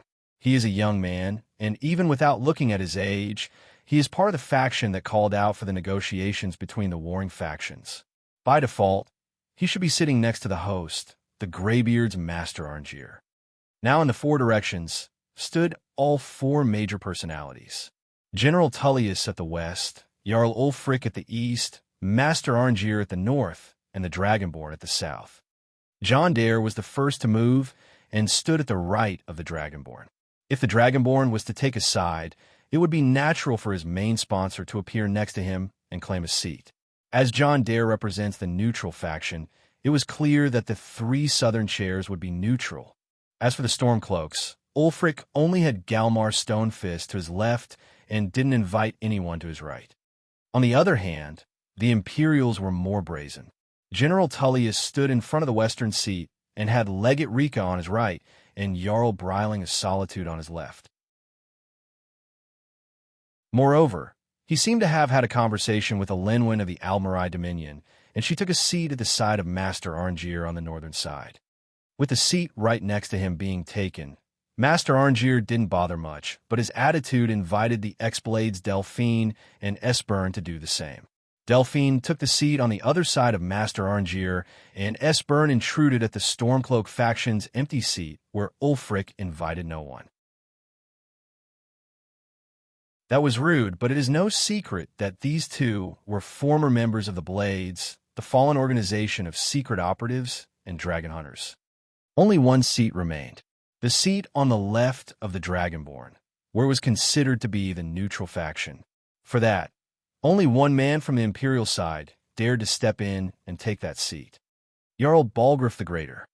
No one could really tell what he was thinking, but it seemed that, unlike the Stormcloaks who respectfully took 2 seats, the Imperials took 5 seats for General Tullius, Legate Rika, Jarl Breiling, Ambassador Elenwen, and Jarl Balgruuf.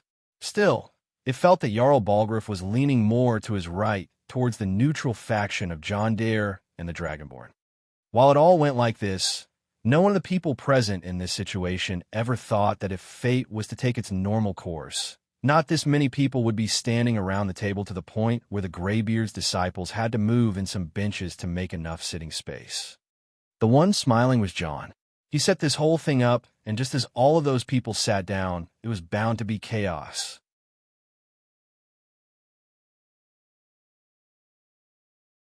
Chapter 703. The Truth Is. Chapter 703. The truth is, it was the Dragonborn, John Dare, Ulfric Stormcloak, General Tullius, and Master Arngeir in addition to every Jarl and Jarl replacement from the game. In other words, the ruling class of Skyrim was now gathered. Now that everyone is here, please take a seat so that we can begin. Master Arngeir spoke, inviting the people to start. And they were all about to sit down and start their peace negotiations, except that when everyone took a seat, Jarl Ulfric Stormcloak and his commander Galmar Stonefist kept standing. "No," Ulfric declared while looking at General Tullius. "You insult us by bringing her to this negotiation. Your chief, Talos Hunter." He declared disagreeable with the presence of Ambassador Elenwen of the Almarai Dominion, the head of the Thalmor in Skyrim, and the one who carried out many bloody inquisitions against the worshippers of Talos. That didn't take long. Legate Rika muttered to herself while rolling her eyes. "Hear, hear." Galmar stood behind Ulfric and nodded to his words. Diplomatic as usual. Jarl Balgruuf sighed while shaking his head. "I have every right to be at this negotiation." Meanwhile, the elf in question spoke up to defend herself. "I need to ensure that nothing is agreed to here that violates the terms of the White Gold Concordat.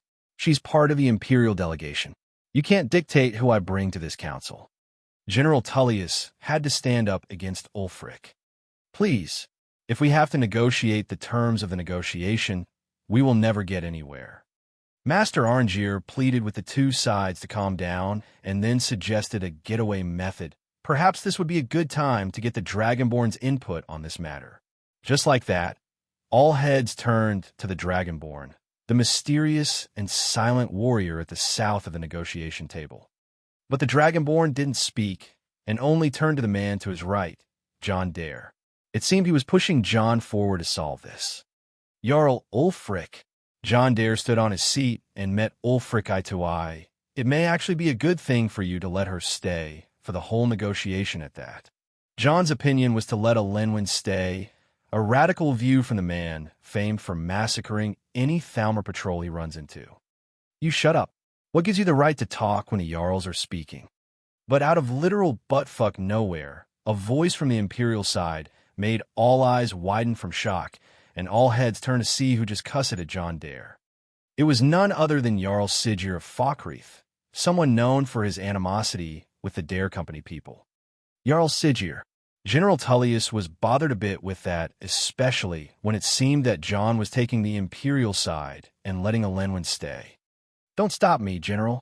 Is it not enough for Jarls like us to sit back at these creaking benches while a Thane is taking a seat at the big table? Shouldn't all the Jarls be provoked by such an outrage? Sigurd, however, couldn't read the glares of General Tullius and kept going after John. But before anyone would react, one more voice seemed to agree with Jarl Sigurd. A young brat like the Dare boy shouldn't be sitting or speaking like that to his elders. It was none other than the other head of the anti-Dare faction, Jarl Skald the Elder of Dawnstar, a Stormcloak through and through. While Ulfric wasn't bothered by Skald's opinion, he seemed curious about what John Dare was really after. While trying to keep it to herself, Ambassador Elenwen couldn't help but appear satisfied with the reaction to John's words. I see.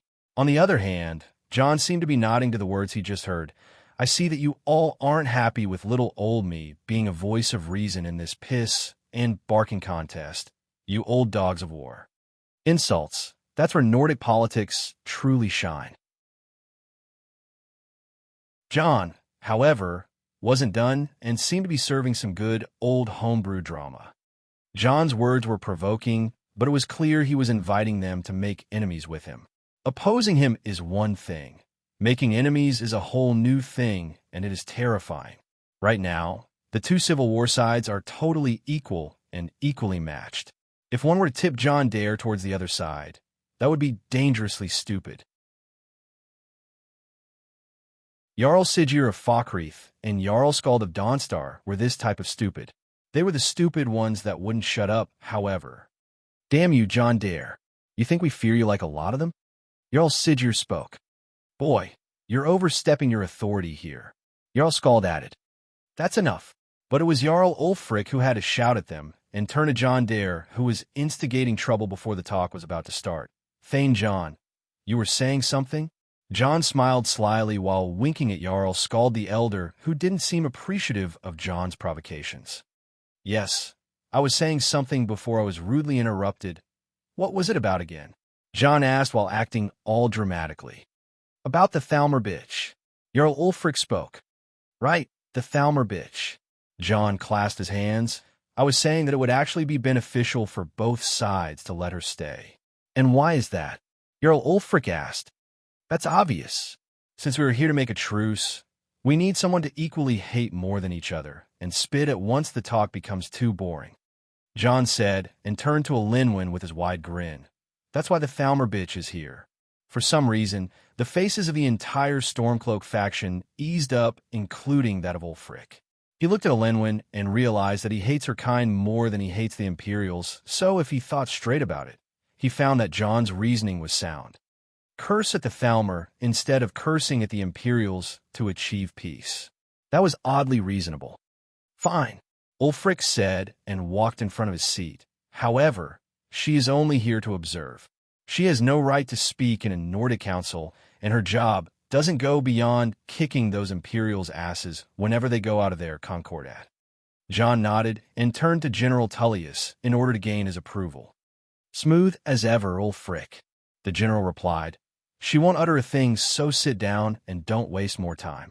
With that out of the way, everyone was already sitting and gathered around the table in the order of the chairs they took. John was still being eyed badly by his political opponents and his enemies. Is there anyone here who would like to start the conference or make a demand? Master Arngier asked as the organizer of this meeting. Before we do that, I have something to say. Ulfric Stormcloak spoke.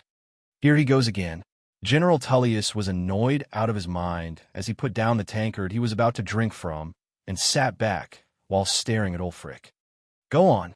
Master Arngier let Ulfric speak. By no means do I doubt the wisdom and the fairness of the Greybeards. I also thank them for taking us, men of violence and war, into their abode of peace and solitude. Rare are the events that lead the guardians of Skyrim to rise up and guide us nords. They are the great monks of High Hrothgar, whose senses transcend the falsehoods of magic and the images of illusions. With that out of the way, I want to ask the Dragonborn question. Ulfric spoke and turned to the Dragonborn. Seeing that he initiated his talk by saying that he trusts the wisdom of the Greybeards, it seemed that he was the one going after the Dragonborn before anything else. Such a move was almost as challenging to the Greybeards as if he was respecting them. You are Nord, I can see it. Obviously, you were given this power by the Divines, and you care for Skyrim and her children. Why else would you fight the dragons and their cultists in a war of your own? Still, what I can't figure out is the reason why you are wearing this suit of armor. The one with the Imperial Dragon plated on it. Ulfric pointed out the Imperial crest on the Dragonborn's armor. The Dragonborn was momentarily silent and looked down his own chest before gently feeling the Imperial Dragon crest on his armor. That armor is the Lord's Mail, the legendary suit of armor that was, John Dare pointed out and started speaking, but he was immediately interrupted. Thane John, Ulfric Stormcloak spoke in a tone that wasn't joking around. I believe that you can leave the man to speak for himself. It is he who invited us here, not you. If the Dragonborn doesn't wish to exchange words with us, I believe there is no point in us even sitting here. Not only was Ulfric giving that look to John, but all the Stormcloak Jarls were also not pleased with how John was handling things. Even General Tullius and the Imperial side seemed to be agreeing with Ulfric. They won't stay if the Dragonborn doesn't speak. I see. John nodded and smiled awkwardly. I believe this prank has gone for much longer than it should have. No one really understood what his words meant, but in the next very second, the Dragonborn cleared his throat and spoke up. As you say, Jarl Ulfric. The Dragonborn sat more firmly towards the table, and under his horned helm, which he refused to take off, 2 blue eyes shone coldly. To the left of the Dragonborn, Jarl Balgruuf the Greater let out a long, tired sigh. He somehow foresaw the coming part of John's plan, since in this room, only 4 people knew what was really going on. So, Dragonborn, Jarl Ulfric spoke. Do I need to repeat the question? No need. The Dragonborn replied with a little grin. I simply were something General Tullius has tossed in my way in order to reel me to his Imperial camp. Funny enough, this legendary armor was cursed, and I had to turn to Lady Alina of House Dare to lift its curse for me. So, the Empire tried to inflict harm upon the Dragonborn. Galmar Stonefist asked with rage, filling his deep and rough voice. So it's true. Those Imperial dogs were afraid of a Dragonborn from Skyrim ascending the Imperial throne. Way too smart for you, Galmar. Legate Rika retorted. Was it Ulfric who taught you that line? Shut your trap, woman. Galmar replied and banged the table with his fist. Friends, please. But the Dragonborn raised his arms aside to calm the 2 commanders down. The Empire simply threw a bait for me, so I can go to them and ask them if I can wear it. I'm sure you all know the real story. Let's not beat around the bush and try to frame each other for mindless things. As usual, I plan to stay neutral in this discussion. My armor is just another thing I wear, nothing more. Unlike what is widely known, the Dragonborn seemed to be quite the speaker. He can calm down 2 war dogs like Galmar and Rika and still keep a light smile on his face. Just another thing you wear. But the one who didn't let this one go was Jarl Sigurd of Falkreath. Why, if it is not the treasure of the Imperial Legion? You should be thankful this protects your hide against dragons. Indeed, I am thankful, the Dragonborn replied, just like how I am thankful for Irland Greymane, who made me this Skyforge sword, and Wolfer, who made me this helm. But as I said, there are just things I wear, and they won't be held leverage against me doing what is best for Skyrim and her children. Well said, Dragonborn. Jarl Ulfric nodded to the Dragonborn and seemed satisfied with the answer.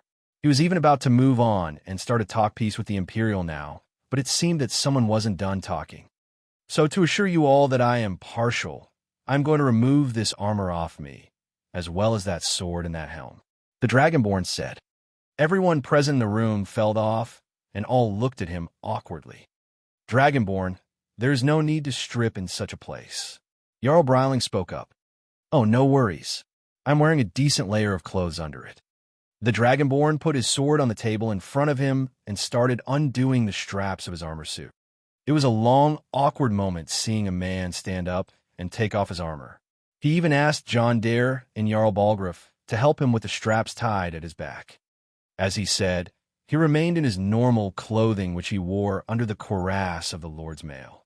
Once he was done, he put it next to the sword on the table and then sat back down. Then it was time to remove the helm. As the Dragonborn was standing, John stood in front of him with his back to everyone else in the room. All John needed to do was to take off the helm for the Dragonborn and then step aside. And he did just that. He removed the helm, took one step to the side, and stood behind the Dragonborn. And it was silence that followed.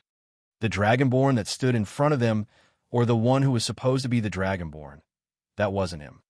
How the Legate Rika had something to say, but she wasn't sure where to begin. What is the meaning of this? General Tullius, on the other hand, was already standing and glaring at the sight he saw. There was also Jarl Bryling of Solitude, who kept her brows furrowed while trying to comprehend the situation in front of them. There was a familiar face on that of the Dragonborn. Certainly, it was not the one the three of them once saw in Solitude. It was a face that shouldn't be there. Moreover, when John Dare turned around, his face translucent. No, his entire body was getting translucent, as if it was all made of animated crystal-like liquid. Thanks, Venus.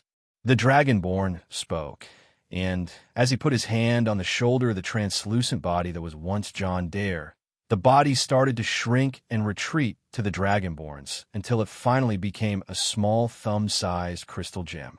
What the fuck? And as someone reacted that way, the entire room fell into an uproar. Sorcery. What sort of sorcery did we just see? Another spoke. This lying wizard. I always told you he can't be trusted. Jarl Sigir started pointing fingers immediately. John Dare was acting as the Dragonborn from the start. Talos knows if there was really a Dragonborn, to begin with. Even Jarl Skald started to shout some nonsense. This uproar caused a feeling of unease to strike the key figures gathered around the negotiation table. The general was looking left and right and expecting something to come up and attack them, and right opposite to him was Ulfric Stormcloak, who was calculating something in his head. If one was calm in this situation, one would see that only a few people were also calm. Jarl Balgruuf the Greater, Delphine, and Esbern of the Blades, and Master Arngeir. Those four were clearly aware of something. Ulfric Stormcloak was actually calm and caught on to the situation. Jarl Balgruuf the Greater was one of the first recorded people to recognize the Dragonborn to be one. The Blades had a reputation of being Dragonborn fanatics across history, and Master Arngeir is an elder of the Greybeards who are interested in guiding the Dragonborn. By default, the Greybeards should be aware of the true identity of the Dragonborn. The Blade should have done the impossible to contact him, and Jarl Balgruuf, who appointed the Dragonborn and John Dare as Thanes on the same day, should also be in on the secret. Damn! All Ulfric could do was exclaim. But Ulfric wasn't the only one who caught on to the situation. Ambassador Elenwen of the Almarai Dominion connected the dots together. She gathered a lot of information on the Greybeards and deduced that they are master of the arcane art of the voice, as well as many forms of spellcasting. In other words, the Greybeards are master and archwizards. Jarl Ulfric has stated that the senses of the Greybeards transcend falsehood and illusions. When that man walked into the monastery after me, he was addressed as Dragonborn. Elinwen thought out loud, but it was loud enough for some to hear her and recite what she just said. The Greybeards greeted John Dare as Dragonborn. Now that's something to disbelieve, something to fear, something to dread. John Dare is not possibly the Dragonborn. Or is he? No way. As if he needed more excuses to be more powerful. That's just a hoax. Everyone then turns to Master Arngeir so that he can tell them this is not true. Dragonborn. Master Arngeir spoke with a hint of impatience. I hope you are not gathering this council so that you can do your big reveal. Apologies, Master Arngeir. John Dare the Dragonborn replied with a faint smile. I simply realized that in order to gain the trust of those who are gathered here for peace, no more masks and false identities are needed. I should only offer them the truth. John walked back to his seat and put the helm of the Dragonborn between the Lord's mail and the Skyforged sword. And the truth is, John halted his words and looked up with his lips almost twitching into a full grin. I'm the Dragonborn.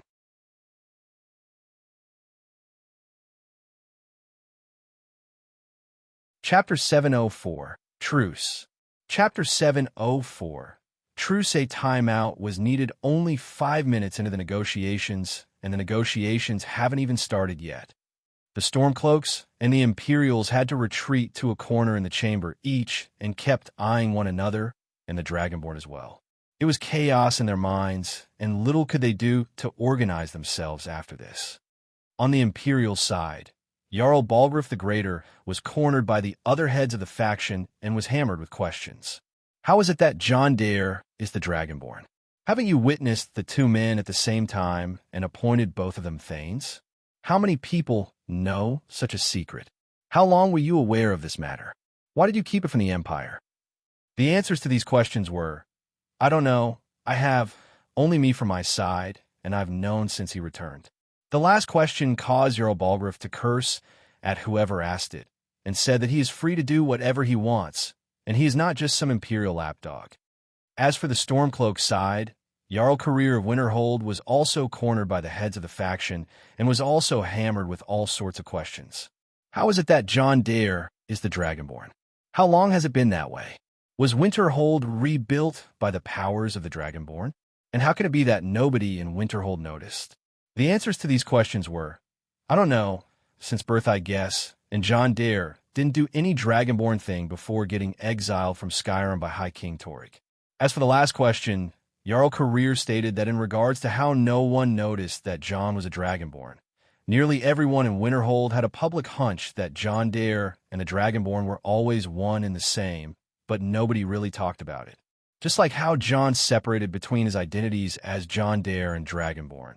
The people treated the two identities like so. That last part was something to really think about. John Dare was always considered the Dragonborn in the hearts of the people of Winterhold, and it was some sort of a public secret without any outsider being in on it. Even without John Dare telling anybody he is the Dragonborn publicly. It's just something they all felt and never really discussed. Now that the two sides were done with the Jarls they were questioning, their gazes fell upon John, who was having an intense conversation with Master Arngeir. So you've done it, said Master Arngeir in a disappointed voice. The men of violence are gathered here, in these halls whose very stones are dedicated to peace. I should not have agreed to host this council. The Greybeards have no business involving themselves in such matters. John put on an awkward smile and spoke politely to Master Arngeir. Don't worry, I'll get them to talk peace. Peace? I doubt it. Master Arngeir shook his head. They may put their weapons down for a moment, but only to gather strength for the next bloodletting. They are not yet tired of war. Far from it. Do you know the ancient Nord word for war? Season unending, so it has been proven. But this is the only way to get Balgruuf's help, John said with a tired face. Yes, which is why I allowed this violation of all our traditions. Master Arngeir nodded, then continued. But regrets are pointless. Here we are. Let's return to the council table, and let us see what wisdom we can find in this madness. John didn't say anything back and returned to the southern seat where he used to sit. Right in front of him, He could see that Ambassador Elinwyn hadn't moved from her place all the time, with the blades being suspiciously absent. John closed his eyes and spread his magicka secretly to survey the place before discovering that Delphine and Esbern seemed to have used this chance to spy at the Greybeard's abode and look for something. John sighed in his heart, since he was warning Delphine not too long ago about acting stupid, and she seemed to have stopped fearing him or something. Those blades are as mindless as they come, and their hatred towards Dragon, which is not even theirs, drove them to go against his commands. Nefertiti, go capture them and return them here. If they show resistance, kill Delphine. John spoke boldly before the shadow of the cat left his shadow. Looking left and right, John saw the eyes that were staring at him. Definitely, he was currently the center of attention. In response, he held a tankard that was labeled with the DTC insignia, which was filled with liquor, raised it once to the Stormcloaks, then once to the Imperials, and drank it all before slamming it on the table and causing cracks to form where it was slammed. To peace, he said, and sat down, looking up with total arrogance. It was another way for him to tell them to sit down, or else. The factions didn't seem to be going to come right away, but they started to return one by one. This time, the order of the seats has shifted quite wildly. At first, John occupied 2 seats for himself, but now, since the one acting to be John Dare was Venus of Lust and was retracted, Jarl Lela, lawgiver of Riften, was the one sitting next to John. While on the Imperial side, it seemed that the Imperials had pressured Jarl Balgruuf the Greater to switch seats with Jarl Breiling of Solitude. Those 2 ladies were the first to sit after John's invitation, and right at the same time, the 2 turned to talk to him. Thane John, Lord John, seeing that they were singing the same tone, Jarl Breiling and Jarl Lela barely looked at each other and didn't plan to go head-to-head despite being enemies. Their aim was John Dare, and they wanted information for their faction. Ladies, John, on the other hand, seemed rather willing to entertain the 2 older women. We have known each other for a short time, my lord. I feel it would have been very fortunate for me to meet you where you grew up at Honor Hall, but destiny got its way. Jarl Lela spoke. Destiny always gets its way, John replied, but thanks to your wise rule, Jarl Lela, I've grown up in a safe and prosperous environment. Awkward. Jarl Lela's face went dark while Jarl Breiling turned away to fake her sudden burst of laughter into a cough. Riften isn't a child-friendly environment by all means, and John was just nasty enough to rub it all over Lela's face. While being a little bit inappropriate, Jarl Breiling decided to hold her laughter and support the cause. I've heard the stories about your parents, Thane John. Jarl Breiling spoke. Once you were prophesied that you will bear 3 Elder Scrolls, it was quite the predicament, especially where you were born. You seem to have done quite the research. John confirmed what Breiling said. It was really inspiring how much they sacrificed to get you back to Skyrim and hide you in Riften. Their wisdom was immense and can't be refuted now when one looks at how things turned out. Indeed, John nodded. Breiling's statement regained Jarl Lela some composure, and the 2 pressed further on. So, Jarl Breiling cleared her voice. I remember you were being called a taboo child by the clans that were enemies to the Fire Mane clan. A foul or slanderous lie. Jarl Lela took the chance to put her opinion on the matter. They have always insulted everything Nord. They called Skyrim's young dragonborn such heresy. Jarl Lela didn't even stop there and kept staring fiercely at Elenwen of the Dominion all the way across the room. So, you were always the dragonborn? Jarl Breiling asked as she finally stopped beating around the bush. I only awakened as one last year, but yes, you can say I've always been one. John replied. How splendid. Jarl Lela leaned closer. That makes you the 4th dragonborn after St. Alessia, Remand Cyrodiil, and Talos Stormcrown. Lela was obviously insinuating that John has a claimant over the imperial throne. Indeed I am. John buffed his chest up and acted haughty and proud. Thane John, I think what Jarl Lela was trying to say is that you are equal to them in honor. Jarl Breiling tried to dissuade John from listening to Lela. Of course not. Jarl Lela denied what Breiling said. Well, maybe Talos has become divine and conquered all Tamriel, but he wasn't known to slay dragons, neither Reman nor Alessia.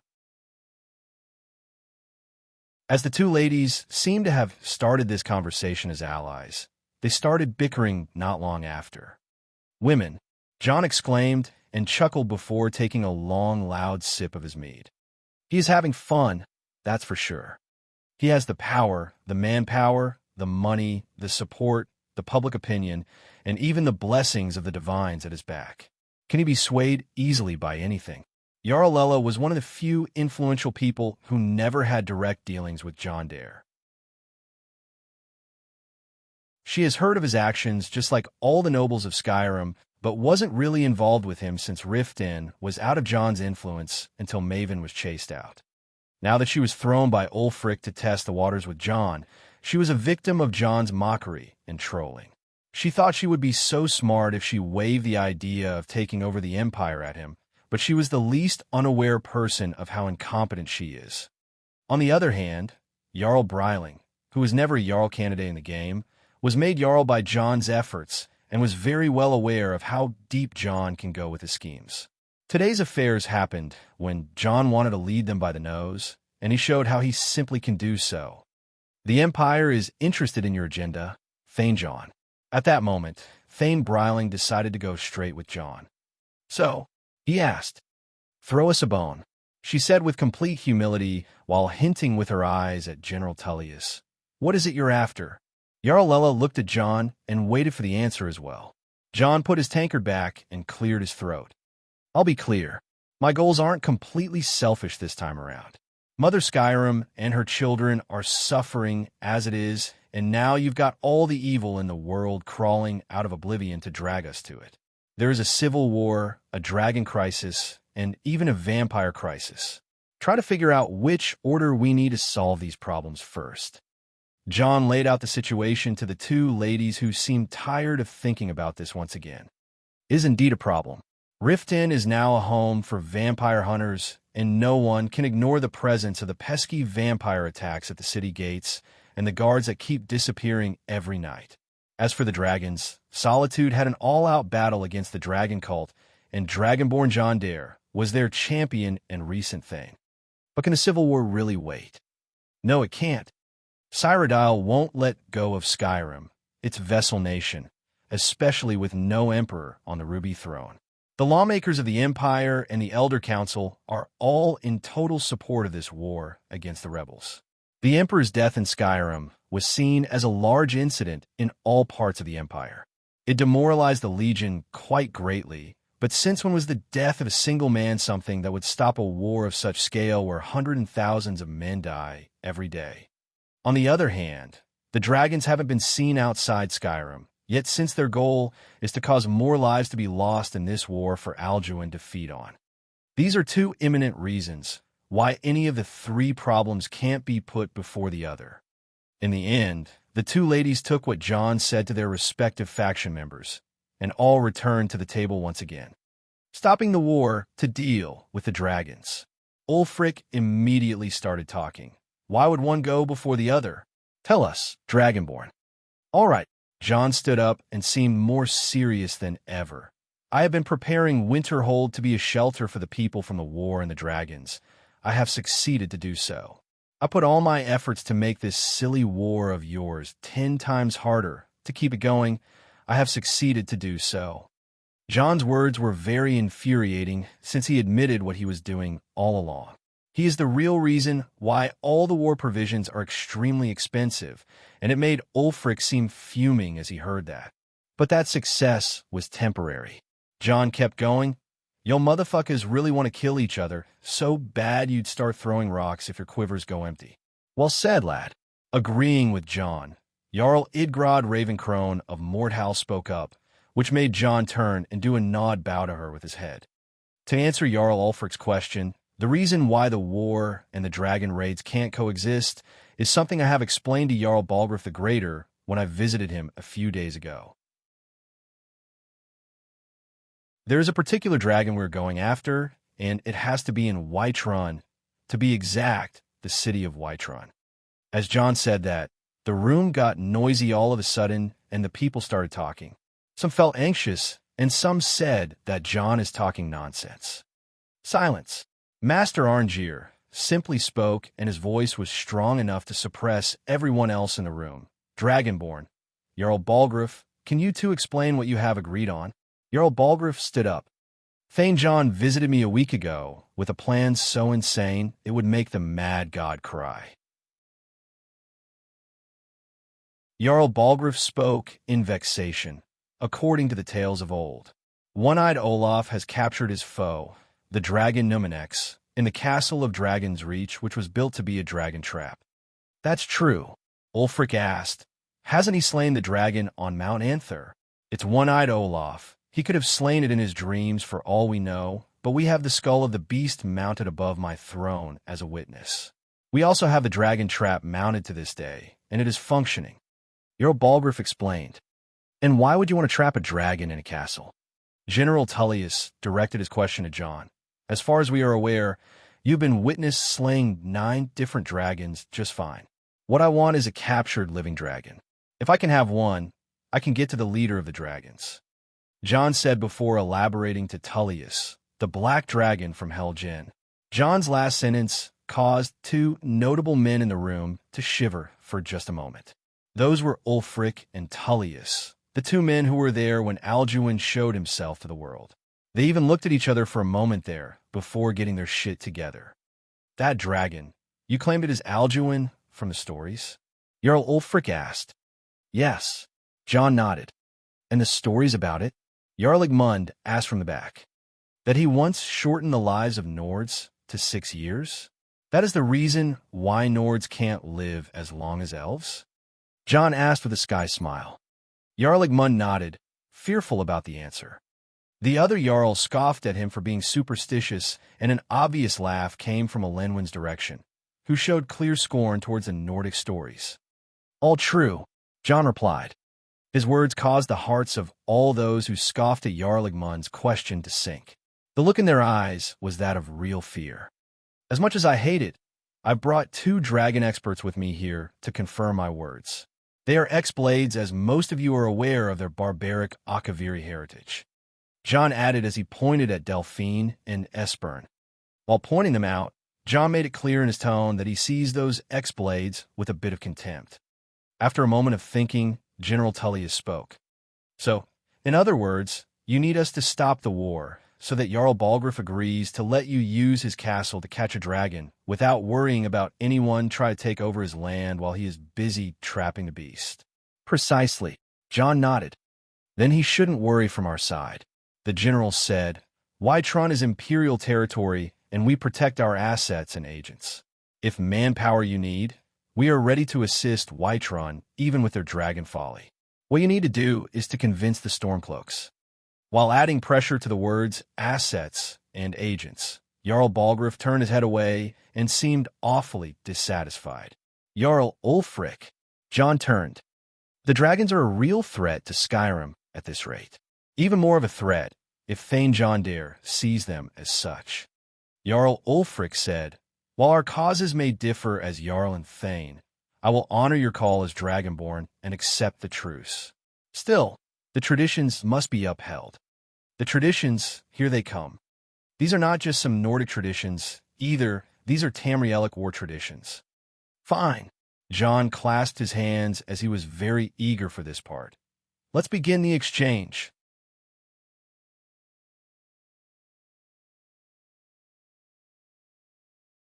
Chapter 705, Negotiations.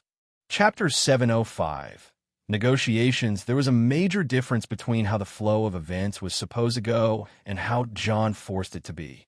In the game, the Dragonborn and Parthernax go against Alduin together when the Dragonborn learns the Dragonren shout, the ultimate shout that can slay Alduin. While the battle flows in the favor of the Dragonborn and Parthernax, Alduin proves to be very powerful and resists the temporary mortality that is caused by the Dragonren shout.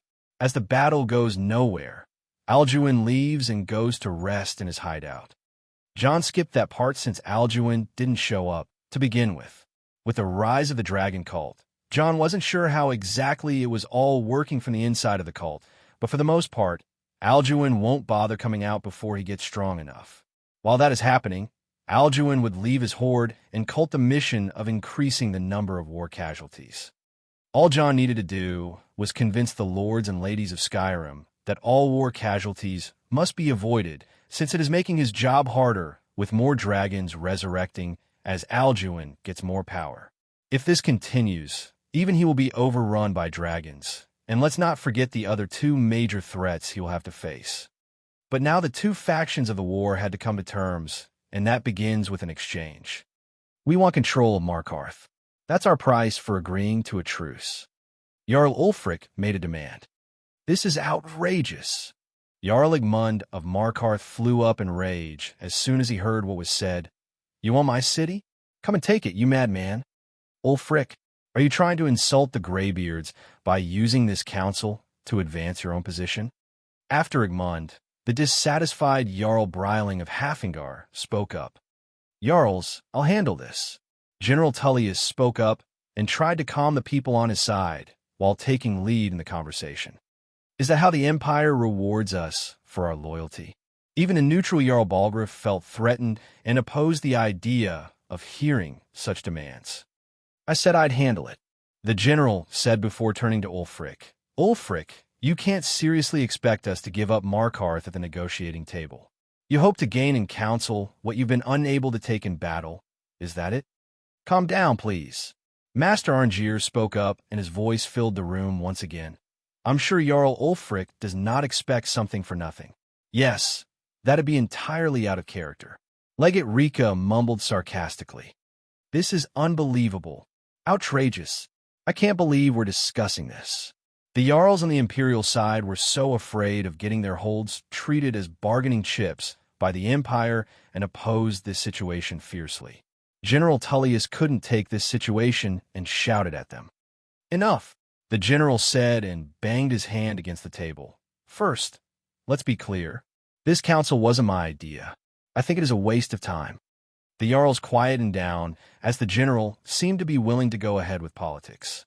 The war was already costing them too much, and Jon Dare made it clear he is the reason why the war is this expensive, and he won't stop until the war stops. It was a matter of peace to him.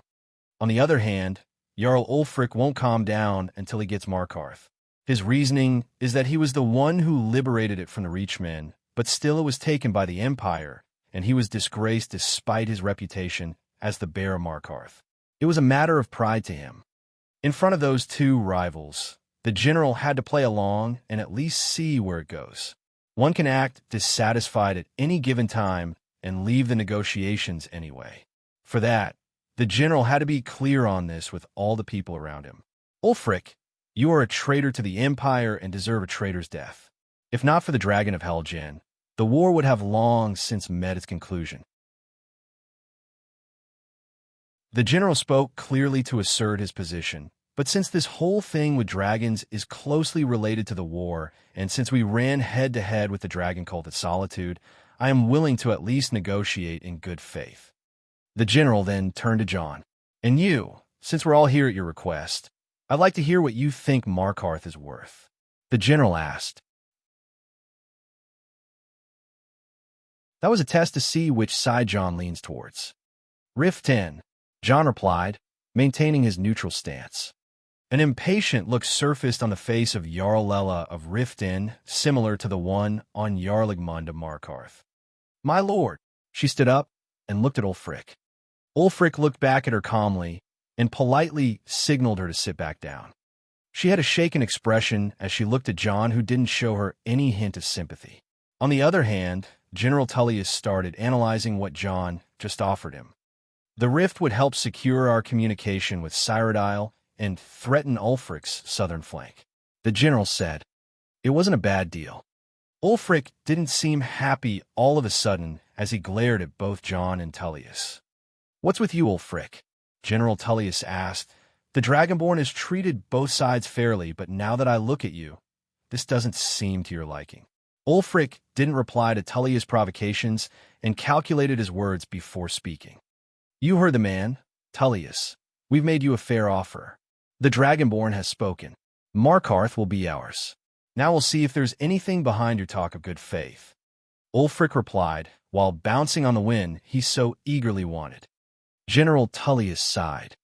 You've been fair to us, Dragonborn, he said and turned to Ulfric, but I now see that this is not a negotiation at all. Hold on right there. Jarl Igmund stood up and walked ahead to the negotiations table. Who said you have the authority to hand over Markarth? No Jarl shall agree to such a thing.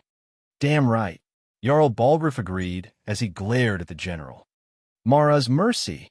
Jarl Idgrod shook her head and seemed saddened by the unwanted development. While Jarl Breiling remained silent, it was Jarl Sigir who sided with the general.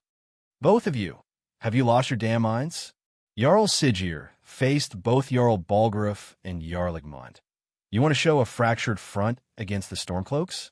Whatever the general says, you just have to suck it up and trust in the victory of the Empire. While on the other side, Jarl Lella was having a similar conversation. Jarl Ulfric, I do respect your judgment, but not Rift Inn. That's my home, my fathers, and my forefathers. I can't just hand it over. Lella. Ulfric tried to gently persuade Jarl Lella, but before he could speak, someone interrupted him. Damn woman. Jarl Skald the Elder threw his tankard towards Lella's feet. You think your city of thieves, which wasn't even controlled by you, would be any good to the Empire? Shut up and let the men handle it. You shut up, you old Skald of woe. Jarl Lella shouted back at Jarl Skald. Jarl Skald was momentarily stunned when he was just called an old Skald of woe. But as he was just going to recite the codex of Atmarin insults to Jarl Lella, Galmar Stonefist stood between the two. You two are in High Hrothgar if you need to be reminded what that means. Galmar seemed as if he was a second away from killing the two Jarls. You don't speak unless you're invited to. And you, put some trust in our liege and lord. As his words shut the two Jarls up, Ulfric sighed and remained silent to show a united front.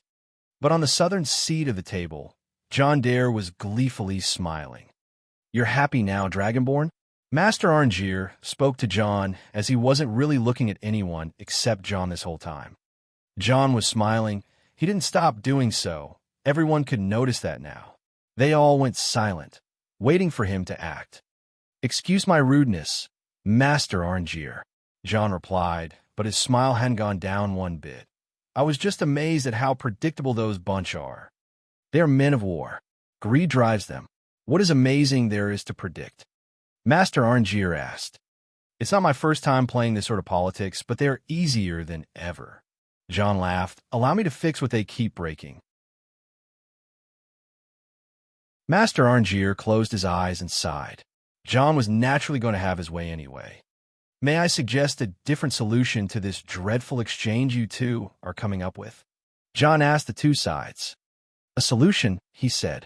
Jon's solution was one of two things. He either would make them do something that would completely stop the war and put a halt to their conflict, or he would just make himself a ton of profit while coaxing them to pass some policies he wants. Or both. Do we have to give you some mining rights somewhere? General Tullius asked. No, Jon replied. And the war won't be crippled? Jarl Ulfric asked. No, Jon replied once again before raising his index. I dare say, I'd actually be sacrificing some influence and assets, and you'd be regaining more combat strength to your armies. Jon's sacrificing his influence and assets for their gain while giving their armies a breather? That's exactly what they needed. That's ridiculous. But someone interrupted, and it was none other than Ambassador Elenwen of the Almarai Dominion. Jon Dare is always a man who would offer with one hand and pickpocket with the other. You'd be fools to believe whatever he says. As Elenwen bounced on the talk for the first time, Jarl Ulfric was swift to intercept her words. Elf, you're only here to observe. I swear to Talos if you speak one more time. Ulfric shouted with a voice that echoed across the halls of High Hrothgar. Oh, why the hate, Ulfric? Elenwen wasn't a little bit fazed by Ulfric as she grinned widely. After all, it isn't the Thalmor that is murdering your people and burning your farms. Elenwen merely hinted something, insinuating a deep wound on the Stormcloak's face that caused the Empire's faction to tremble for a second there. Isn't she supposed to be on our side? Legate Rika glared at General Tullius. the one who agreed to let her sit on the table.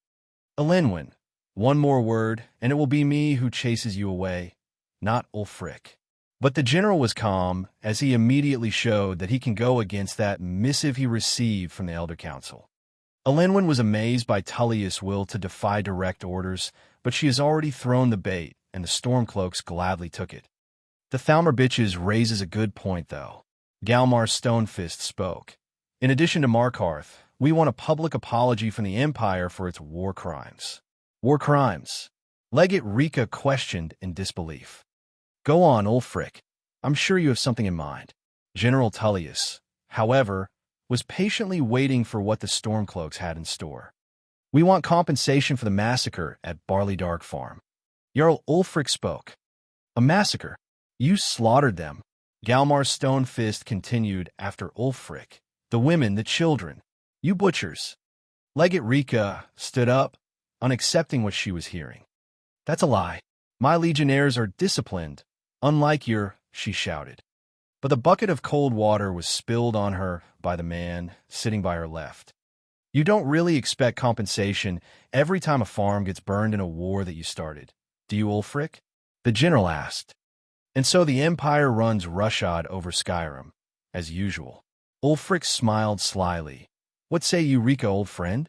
Will you let the blood of the innocent cry out for Wergild? Legate Rika sat back down, shaken, dejected. Then how about this? General Tullius spoke. We want compensation for the massacre at Karthwassen. You slaughtered the very people you claimed to be fighting for. True sons of Skyrim would never do such things. Legate Rika channeled her anger while pointing at Ulfric. Damned imperial lies. My men would never stoop to such methods, even in retaliation for your butchery at. Galmar wanted to retort, but Ulfric spoke out. This is our homeland, Tullius. All the blood spilled in this war is on your hand. Ulfric said. He was also admitting the massacre he committed when he killed many of those of Nordicreachman descendants when they refused to follow him during the Markarth incident. A tit for tat, is it, Ulfric? John finally decided to break the pointless bickering. We're all killers here. Why waste time apologizing for killing? They were innocent, Thane John. Jarl Balgriff calmly spoke. I've killed innocents too. John said, the forsworn that captured me lost their sons and women when I decided to eradicate them all. Have they reappeared ever again? John asked a question. When I damned their souls to oblivion, have you ever blamed me?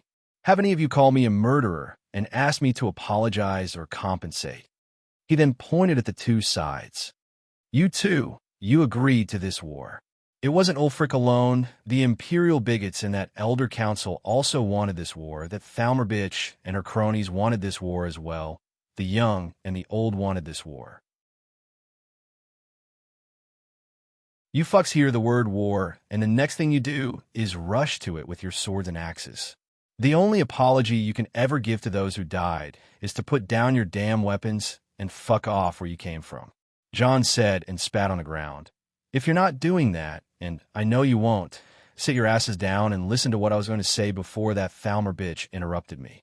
John's little speech was full of insults as usual, and it somehow worked out with the warring sides. They all looked at him, recognized his deeds and misdeeds, and accepted to hear what he had to say. The Stormcloaks are pushing for Markarth as a matter of pride to Ulfric. You want the easily defendable reach to make a stronghold near Hafengar and launch attacks on Whiterun and Falkreath easily. Still, you be fools to think that you can keep Markarth. John said and turned to the Imperials. As for you, you're pushing for Riften for two main reasons. First, you want the trade routes with Morrowind to supply you with ebony, or the one you spent a fortune getting from the sea while enduring Stormcloak's sea raids. The second reason is to raid Eastmarch from the south from an easily defendable route that can give your superior cavalry squads an easy high ground to retreat behind an archer cover. Still, you can't hold Riften without any local ally like the late Maven Blackbriar, whom I took pleasure in butchering. Overall, the two sides were pushing for a mile to get an inch. They didn't know they could actually end up taking what they wished for, and it would be problematic in the long run. Rift In is advantageous for the Legion, but they have no support in the Rift after Maven's death, and Markarth is isolated from the Stormcloak land from all borders. So what would John suggest?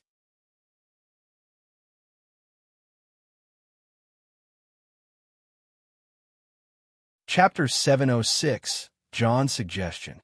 Chapter 706, John's Suggestion. So what would John suggest? Rather than giving the Rift to the Empire and the Reach to the Stormcloaks, there are two other holds that would be more significant to the two factions. John said with a sly face. What? We're still exchanging holds. Jarl Lela exclaimed. John Dare, you may be Dragonborn, but you absolutely have no right to decide such things. Jarl Igmund stated. No, just a suggestion. John raised his hands. You can reject it and return to your original exchange if you want. You can also call me Petty. Call him Petty? Just what we do this time.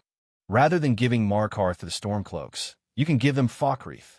John said as he looked at General Tullius, then turned to Ulfric's Stormcloak, and rather than giving Rift In to the Empire, you can give them Dawnstar. And that was it. John's big suggestion that left the council more confused and shocked. He was petty, way too petty. It was more of a low blow than anything else. Hey, shut up, you son of a bitch. John Dare. By Talos, I'll kill you. Falkreath and Dawnstar. There were two very important people who were the Jarls of those places, and they were some of John's biggest haters, Jarl Sigir and Jarl Skald the Elder. The two kiss asses of their respective sides of the Civil War. What's wrong with you guys? John asked innocently. I thought you were just convincing Jarl Igmund and Jarl Lela to give up their positions for the greater good. I told you to shut up. That's not your place to decide. Jarl Sigir shouted as he pointed with hate toward John. Goodness, John sighed. Don't you trust that General Tullius will eventually get your hold back to you? John's words were stinging and made both Sigir and Skald the Elder rack their brains for a comeback, but there was nothing. Exchange the Pale for Falkreath. Yet Ulfric's Stormcloak was right to their rescue. Why would you think we want any of that? Because of the advantages you will have from Falkreath and the advantages the Empire will have in the Pale. John said. And they are? General Tullius asked. For the Empire, you only have Solitude as a port in the Sea of Ghosts, while the Stormcloaks control their own dockyard of Windhelm in addition to Winterhold and Dawnstar. For Skyrim to trade ebony, you need to either go through me in Winterhold or venture into the Sea of Ghosts past all the Stormcloak blockades to get it. By eliminating one dock for the Stormcloaks, your way to Morrowind will be much easier, and you will gain a fully equipped port in Dawnstar. Maybe you could have done the same in Rift In, but we all know that ships are way faster than caravans, and even if Rift In gives you the advantage to have a secure road behind MT Snowthroat, the Rift itself is way too treacherous for your patrol to secure it when the Stormcloaks can simply hide anywhere. Moreover, you have no influential allies there after Maven's death, so the Pale was more advantageous to the Empire than the Rift, according to John. While Dawnstar is way smaller than Rift In, its barren wastes of snow are actually ideal to spot any Stormcloak army from miles away and prepare for it. As for the Stormcloaks, Falkreath is the only land route for the Imperial Legion of Skyrim to retreat back to Cyrodiil. While the Empire doesn't use the Pale Pass between Skyrim and Cyrodiil to send reinforcements or supplies, it is imminent that one day they will use it to send an entire new legion if they were ever wished for. Owning Falkreath will prevent that. As for the real advantages of the hold, it is easily defendable since you have a large forest that the Imperial cavalry can't easily navigate through and a big lack that acts as a natural barrier. In addition to that, you have only 4 ways to access Falkreath, and if you were to rebuild and control Helgen, you will have a fort that can block 3 of those 4 ways in. The 4th way is actually where the advantages shine. Jarl Ulfric always fancied Markarth, but he can't realistically have it since it is not in direct contact with any Stormcloak lands. By having Falkreath, you only need to go through that 4th access point to the west, and you'll find yourself floating on Karth River. From there, you can launch your own campaign at Markarth. John gave Ulfric and Tullius something to think about. Just as he said, this will actually help them advance their armies further while taking losses himself. The Stormcloaks may see the Pale to be useful, but it was the front yard for the natural fortress that is Winterhold. Winterhold was the shield of Windhelm, and even if Jon was to never build his city on the way, it is still a very difficult place to conquer. As for the Empire, Falkreath was already a difficult place filled with outlaws and war deserters. The Stormcloaks don't even attack it that often, and the Pale Pass is way too difficult to penetrate from Skyrim's side, as it is proven in the historic Battle of Rimanciesi. If they were to agree to this exchange, some complications might occur, but in truth, this is a big step for each side in this stalemate where they can actually rebuild and advance. Jon himself said that after dealing with Alduin and the Dragon Cult, he would leave the war situation to them. The two sides had to take a second timeout during this meeting, and it lasted less than an hour. Occasionally, Jarl Siggeir and Jarl Skald would start shouting something out, but they would be controlled in the end. Their situation was bad, and since they made enemies with Jon Dare, he seemed to have trapped them really well. Of course, he is the pettiest person they can ever make enemies with. Who else would he be? The two sides then returned, and General Tullius initiated the talk. If the Stormcloaks are willing to give the Pale peacefully and in good faith, we will give Falkreath peacefully and in good faith as well. The general spoke. So be it, Ulfric replied, but only until I see the Imperial banner removed from the forts of Falkreath will I hand over the Pale. I've learned the value of Imperial promises the hard way. Never again. This statement caused General Tullius to let go of his calm protocol and go flying in rage. You know what, Ulfric? You have no intention of coming to terms. You're here to blacken the Empire's name, and I won't be party to it. The general said, You're losing this war, and you know it, Tullius. Ulfric replied, You mock Nord traditions and think you are better than us, barbarians of the North. Skyrim will never again bow to your false empire, and if you're thinking you can force us on our knees, you're as deluded as your dead emperor when he signed away our freedom to the Thalmor. If you think that winning a few battles means you're winning the war, you're even worse at strategy than diplomacy. General Tullius replied, Soon enough I'll have you back under the headsman's axe, and this time there won't be any dragon to save you. Ulfric and Tullius were fated to start bickering this way, and Jon simply sat down and let happen. He knew that this scene was inevitable despite the last move that got him rid of his political enemies in Falkreath and the Pale. However, one man couldn't let this scene continue this way. Stop! The man sitting next to Delphine, the elder whose name is Esbern, stood up and interrupted the squabble. As all eyes turned to him, he started speaking to the crowd. Are you so blind to our danger that you can't see past your petty disagreements? Here you sit arguing about nothing, while the fate of the land hangs in the balance. He said, Is he with you, Delphine? Ulfric asked while eyeing the old man with obvious displeasure. If so, I advise you to tell him to watch his tongue. He is with me, Delphine replied, and I advise you both to listen to what he has to say before you do anything rash. Esbern walked to stand right next to Master Arngeir in order to give himself an angle of importance. Don't you understand the danger? Don't you understand what the return of the dragons means? Esbern asked the Nords who were present in this scene before answering his own question. Alduin has returned, the World Eater.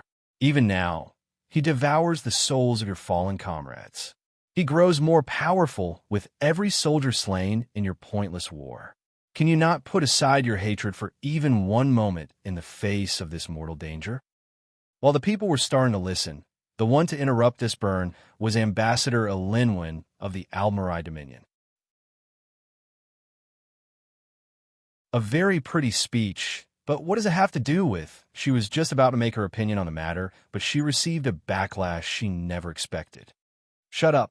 General Tullius, Ulfric Stormcloak, and Jon Dare simultaneously shouted at Elenwen the exact same words at the exact same time. Haven't we told you not to talk? Ulfric, what an oblivion, Elenwen. Tullius, Elenwen, you dumb bitch. Jon, you only observe, you dumb bitch. Ulfric, how much vocabulary do they teach you in Thalmor shitholes to not understand that? Jon, you were told not to talk, goddammit. Tullius, did you doze off or something, you dumb bitch? John, why did you even open your dumb bitch mouth? Tullius, just stay put and never talk again, dumb bitch. Ulfric. The three men shouted their lungs out at the dumb bitch, causing everyone to just be stunned for a moment. Somehow, the three of them felt so relieved, and a smile appeared on their faces. Told you it would be refreshing to let her stay. John spoke to Ulfric. Yes, that put a weight off my chest. Ulfric agreed. I know, right? Even the general was smiling. Elenwen, on the other hand, was still recovering from what just happened and remained frozen. Not only her, but everyone else was eyeing the three VIPs with utter disbelief. Meanwhile, and in a sneaky way, John retreated his sin artifact, lust, from under the table as it stopped gleaming. Lust desire inducement was so powerful it made those two men just let it all out on poor Elenwen. Ahem. Back to the matter at hand. General Tullius spoke after clearing his voice while appearing in a much better mood. I don't know about the end of the world, but this dragon situation has gotten out of hand. If this truce will help the Dragonborn here put an end to that menace, we both gain. Remember that, Ulfric. Yes. Ulfric nodded. If he's right about Alduin, we both have just as much to lose here, Tullius. Nothing like a Thalmor dumb bitch to bring us humans together, aye? John was pleased seeing Ulfric and Tullius come to terms. After that, the two factions retreated, had their inter-talks, and decided on things before showing their willingness to make a truce. John and Esbern had to explain to each side the situation with dragons and how they are actually a threat to end the world. It seems we may have an agreement. Master Arngeir announced the end of the Peace Council. Jarl Ulfric, General Tullius. These are the terms currently on the table. Falkreath shall be handed over to the Ulfric's forces. Jarl Siggeir will step down, and Dingir of Stun will become the Jarl of Falkreath. The Pale shall be handed over to the Empire's forces. Jarl Skald the Elder will step down, and Brina Marilis will be Jarl of the Pale. The Empire will pay appropriate compensation for the massacre at Barley Dark Farm, and the Stormcloaks will pay appropriate compensation for the massacre at Karthwassen. Do you both agree to this? Master Arngeir looked at both the general and Ulfric. The Sons of Skyrim will live up to their agreements, as long as the Imperials hold to theirs. Ulfric replied, The Empire can live with these terms, yes, for a temporary truce until the dragon menace is dealt with. Tullius replied, then turned to Ulfric. After that, Ulfric, there will be a reckoning. Count on it.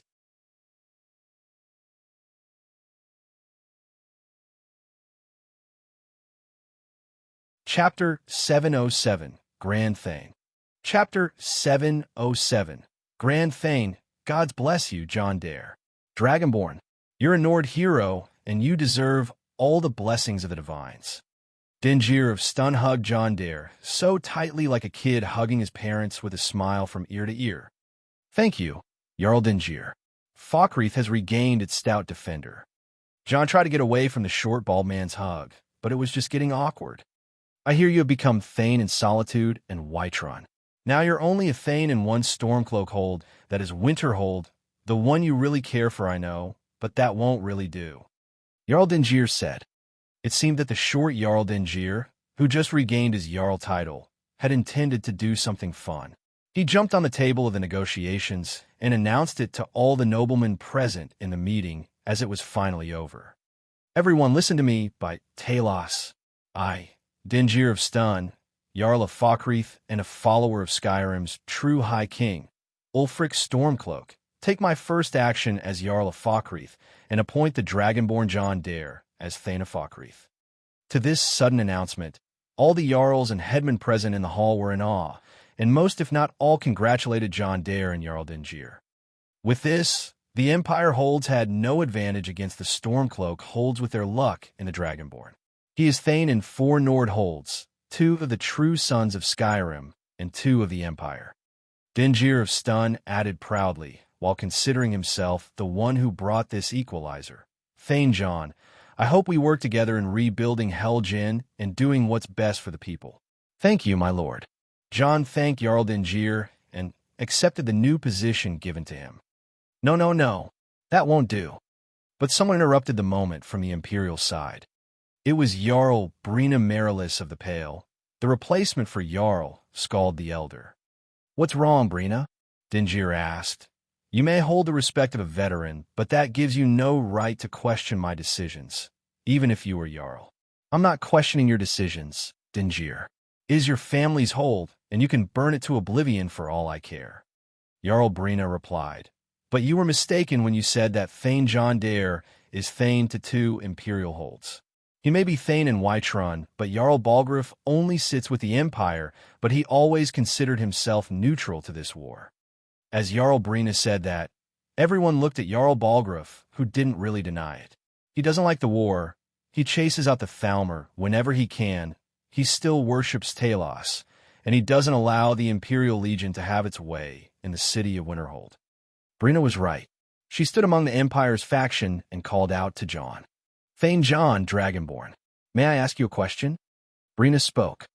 "Go on." John nodded. "You promised Jarl Dingir to aid Falkreath. I think that's noble of you. But you have always been a rival to the former Jarl of the Pale, Skald the Elder, and quite frankly, you raided our docks once and burned our ships, and you've always harassed our economy." Brina said. "Guilty as charged." John replied. "I know it was Skald's fault, but now that he is no longer in power, will you be willing to open a new page with Dawnstar?" Jarl Brina asked. "Why not?" John shrugged his shoulders. "But that depends on you, Jarl Brina. Then my first act as Jarl would be appointing the Dragonborn John Dare as Thane of the Pale." Jarl Brina replied firmly. "It is the highest honor a Jarl can bestow, and I hope that you work for the betterment of the Pale and the rest of Skyrim." Authority for prosperity, Jarl Brina Marilis and Jarl Dingir of Stun offered John just that. So long he is Thane, he is free to develop and invest in their hold however he likes. Jarl Dingir of Stun was the former Jarl of Falkreath before his nephew, Jarl Sigir. The two Jarls had different opinions about whom to support in the Civil War, and so the Empire organized a coup d'etat in Falkreath and made Sigir the Jarl.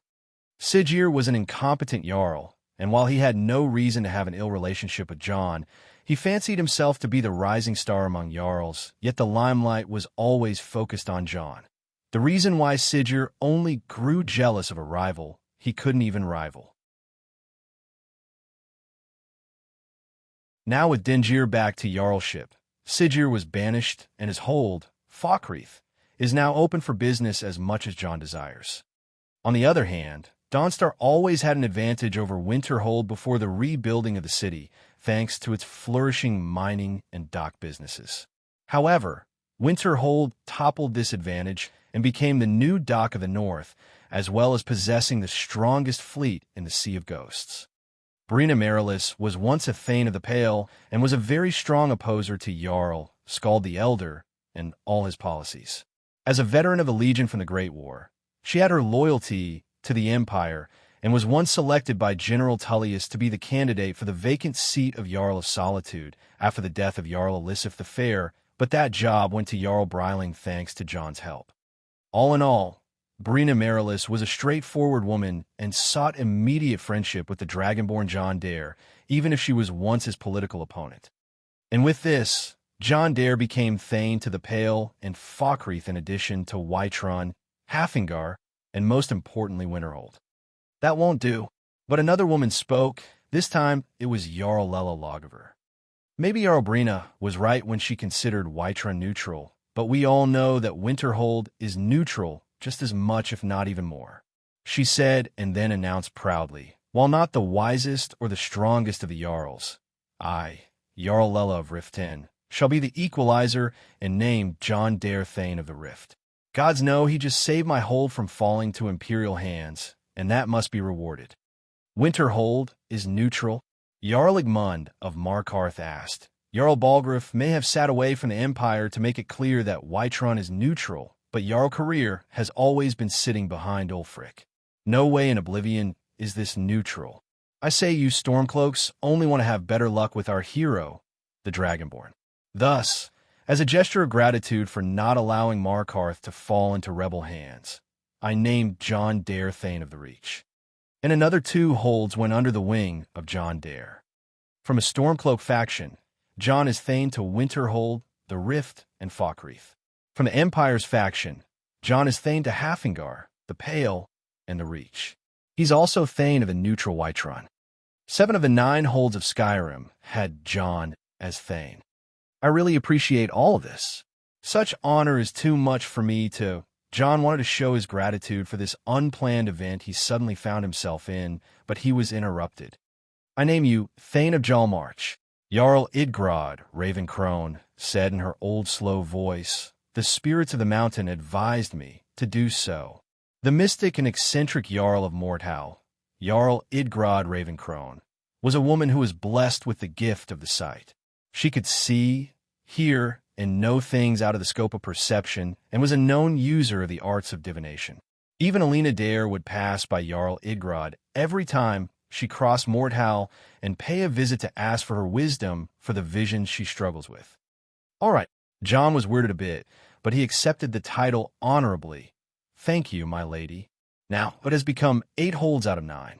Every hold except Eastmarch, the domain of Jarl Ulfric Stormcloak. Suddenly, all the eyes were now looking at Ulfric instead of John, anticipating, waiting. You don't really have to. John looked at Ulfric and laughed awkwardly. I know. Ulfric, on the other hand, seemed tense and uncomfortable with the situation. He can't trust John Dare, the man who opposes his war, who puts hurdles against his army's provisions, and who brews one scheme after the other in order to make himself the most iconic hero of the land. It was Ulfric whom songs were sung about. Now it is the Dragonborn and John Dare. But just as this meeting is over and the participants leave High Hrothgar, the entire Skyrim will know that John Dare is the Dragonborn, and the Dragonborn is John Dare. He will become an epic, a legend, or even a divine. Just like Tiber Septim, one day John shall sacrifice his allies and make a mountain of their corpses to lay the foundation of his empire. That's how much Ulfric recognized John. He had no doubt that John Dare is the future of Tamriel, a future that will cover the heavens and pierce through the Aetherius. It made him bitter. It made him unwilling to allow John to pass him over. He doesn't have to follow the line of those idiotic Jarls and make John anything. John understood what was going on in Ulfric's head and almost burst into laughter. The Thane of Eastmarch is the hardest Thane title to acquire in the game after all. One must finish the entire civil war for it to be acquired, either by siding with Ulfric and letting him win the war, or by siding with the Empire and getting rid of Ulfric. So, one must offer his services for the Jarl's land and its people to be given the title of Thane. Ulfric spoke. It seemed that Thane John has done very well everywhere else. As I said, it is not necessary. John smiled bashfully. It would seem so. Ulfric shrugged his shoulders and started walking past John and everyone else. He wasn't dissatisfied with John, but he can't trust him, and John can't force Ulfric to give him the Thane title like everyone else, or can he? As Ulfric passed John, a strange movement attracted Ulfric's eyes as something fell off John's side, and John hurriedly went down to catch it before it touches the ground. Whoops! John exclaimed as he held that object up and spoke sarcastically. Kitty cat, stop pushing expensive things off tables. While John seemed to be scolding his famous black cat and rubbing her head with his left, his right had an item that made all who looked at it just freeze.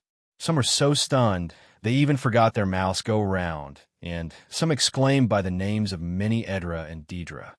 John then stopped what he was doing in one of his silliest acting moments and looked at those people who were looking at him and acted as surprised as he was.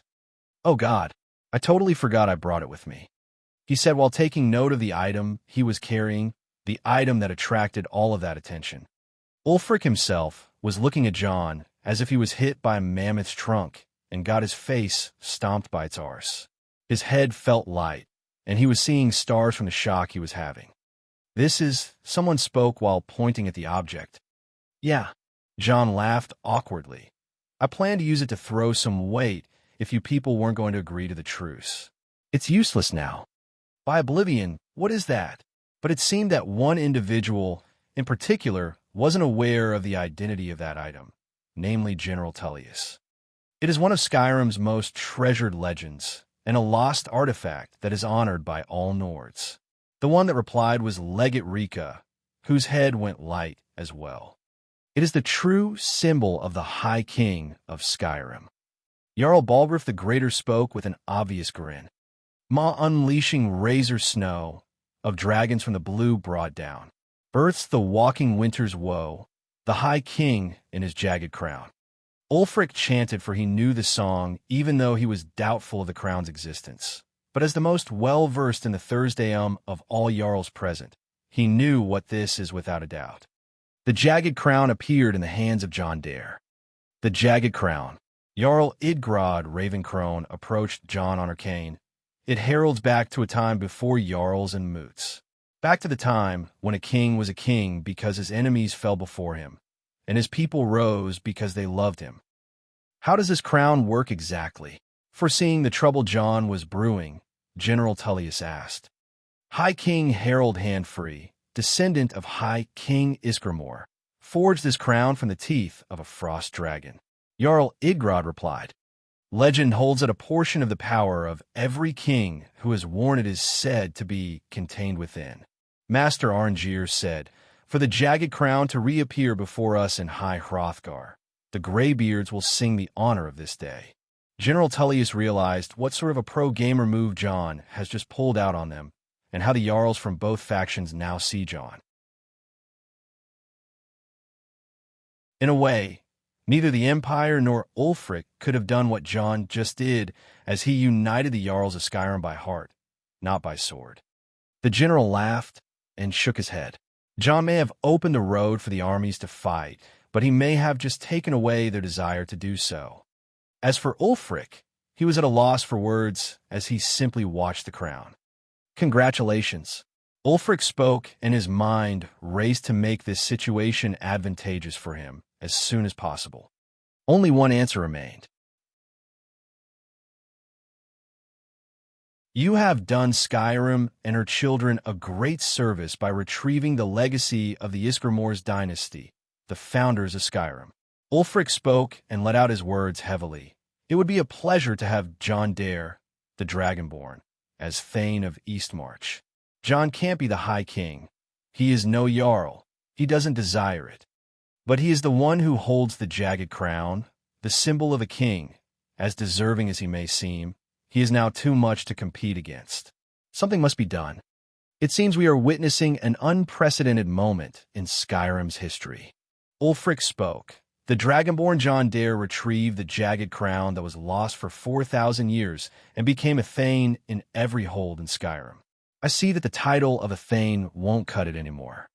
Ulfric was planning something, and they all smelled it. He was trying to keep John in check. If my young friend John was to accept it, and all the Jarls were to let me speak on their behalf, I would like to suggest a greater title. Ulfric looked at all the Jarls and secretly winked to Jarl Dingir of Stun to support him. A greater title? John asked. I don't deserve all that honor. No, you do. Jarl Dingir popped up behind John. John Dare, Dragonborn. Since the jagged crown is in your hands, and you don't desire to be High King, then one day after this war, you will decide who the High King is to be. John wanted to shout, you sly bastard, but he was actually enjoying where this is going. It seems that Jarl Dingir is a sly fox and has a head for politics more than Ulfric and the rest of the goat-headed Stormcloak Jarls. That's too much duty for me, John implored with an awkward smile.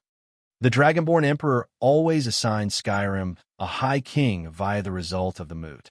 Jarl Dingir of Stun said, you are no emperor yet, but you are a Dragonborn. You should keep the crown until a king is appointed, an honor to Skyrim's traditions. The sly Jarl Dingir hid the word yet to provoke the Empire's faction, but he made a point to which all Jarls agreed. What say you, my lords? Jarl Dingir asked the other Jarls, should the title be Thane Regent? Regent is a title that was imported from Akavir in the Second Era, and it meant for a man to rule a kingdom or an empire at the behest of its absent or incapable monarch. Jarl Dingier slyly added Thane to Regent in order to make it clear that John is merely a Thane who holds the crown until a High King is apparent. But it seemed too official for John's taste.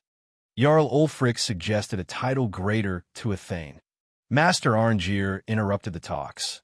It would be an honor to consider my simple suggestion and turn it into Grand Thane. Grand Thane. Not just any Thane, but a Grand Thane. The Grand Thane of Skyrim, the Dragonborn, John Dare.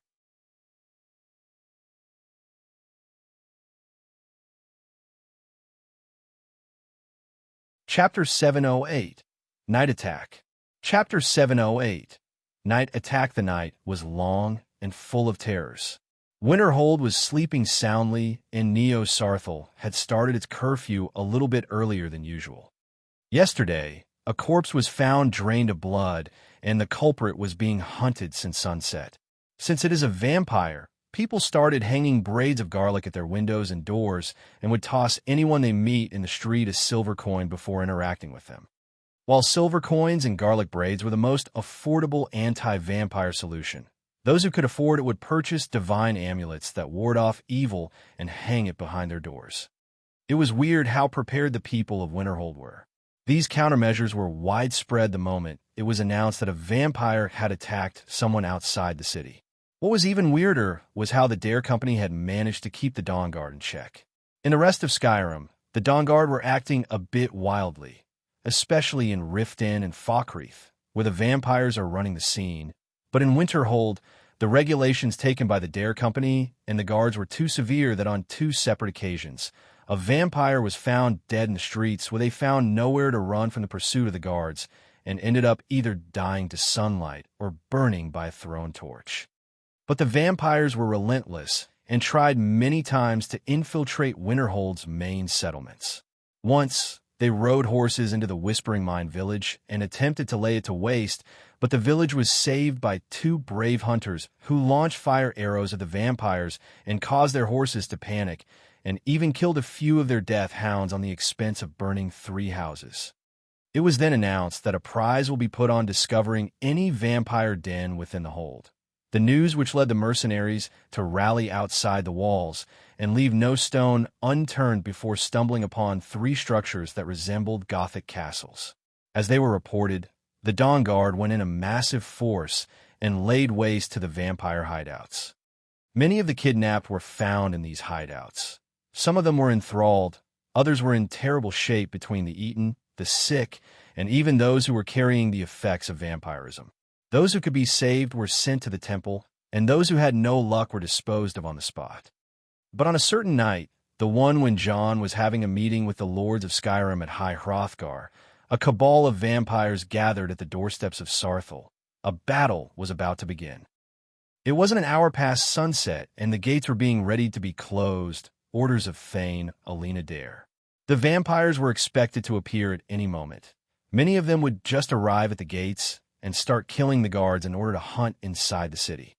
This type of attack may seem suicidal in a human sense, but the vampires have some abilities which let them phase through small objects like the arrow slits to enter the city. Once they enter, their goal is to cause as much mayhem as possible and kidnap any desirable blood and flee. The vampires would use their thralls as meat shields and speed past the guards on horseback if needed before hitting the key areas in a city. The temple would always be a key area, since the blood of the holy men and women had a higher worth to the vampires than most, and it would be of use to their corrupting rituals.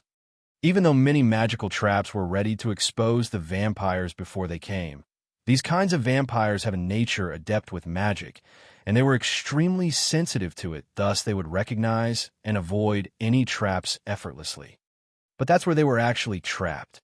Alina realized this advantage vampires have and turned it against them. Instead of being actual traps, Alina made it so that the vampires would follow a set of routes that are clear from those traps, which turned this situation from total defense warfare to tower defense warfare, a type of defense where the enemies move according to expectations and get hammered in prepared kill zones. And as the cabal of vampires gathered outside Sarthal, they were to throw themselves against the strategic genius of Alina Dare. They gathered in 4 groups, each with a specific mission. The first would rally the hounds and the thralls, creating a shock force. The second would hunt down the defenders at Sarthel's gate. The third would cause as much mayhem as possible with flashy magic and big spells while providing backup and support. The fourth would be the group that would be on standby, only to move when the fight's objective is achieved. The goal of the group would remain mysterious, since it is no ordinary hunting force. After all, the main character from the vampire side was known as the Knight Marshal, a male vampire whose age and strategic planning are lost to annals of history. No enemies survived to record anything. Yes, I played V Rising. And so it began. The shock force of the vampire cabal moved through the wastelands of Winterhold and crossed the suburban area outside the city wall, where houses were fortified with garlic braids on their corners and silver coins on their windows and doorsteps. The shock force, which consists of mindless attackers such as hounds and thralls, wouldn't get attracted to anything other than a living target ahead of them. They skipped the huts outside the city and rapidly closed in on the gates where the defenders were patrolling. There, the first confrontation occurred. The Hound Master targeted the first patrol they ran into and tried to take it out immediately. As it only consisted of simple hold guards, there wasn't hope for them to resist. The hounds ran with the darkness of the night and jumped the first guard before ripping off his throat with their cold fangs and targeting the next and the next. 3 guards fell right away before the last 2 guards on the patrol were alert. One of the 2 was a defender with a round shield, and the other was a sharpshooter with a longbow.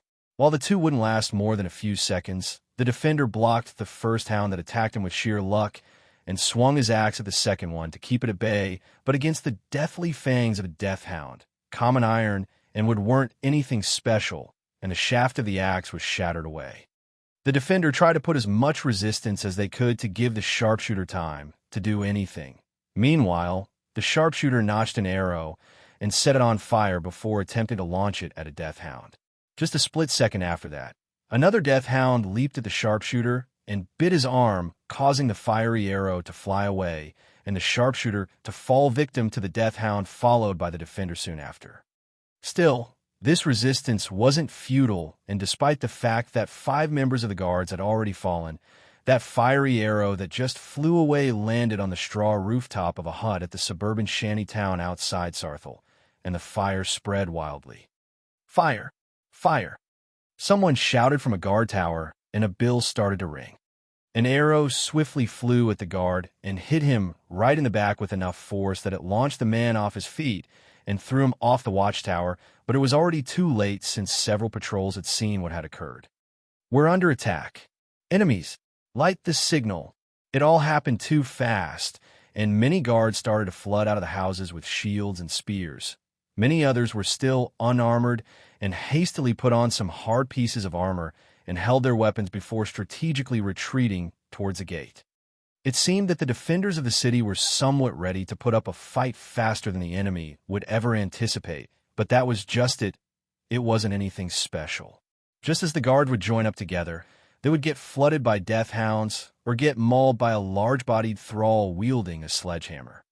Some areas outside Sarthel were already putting up some decent resistance, but they were fated to meet their end before the guards of the city gate would even get alerted.